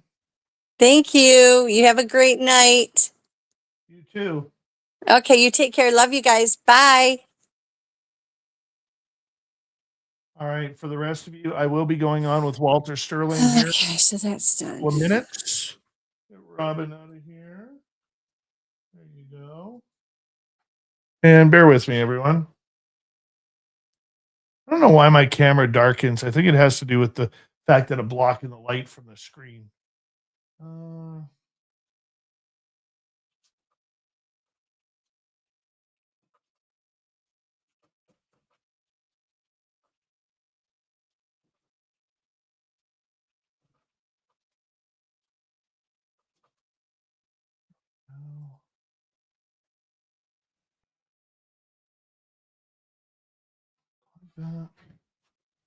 Like this.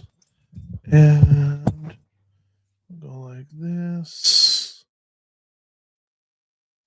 And thank you tonight to T-Bone with a hat trick.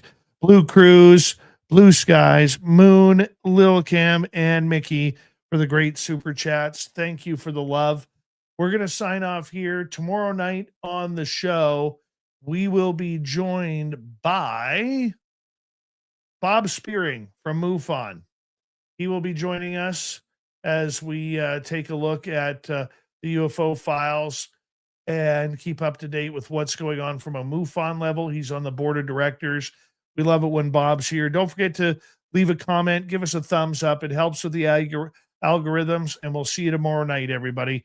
And if you want to listen in, I will be on WABC in New York on the Red Apple Audio Network. Thank you very much. See you tomorrow.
Stay healthy, my friend. You too. If you need bail money, give me a call. Always, Dad. Take care. You too.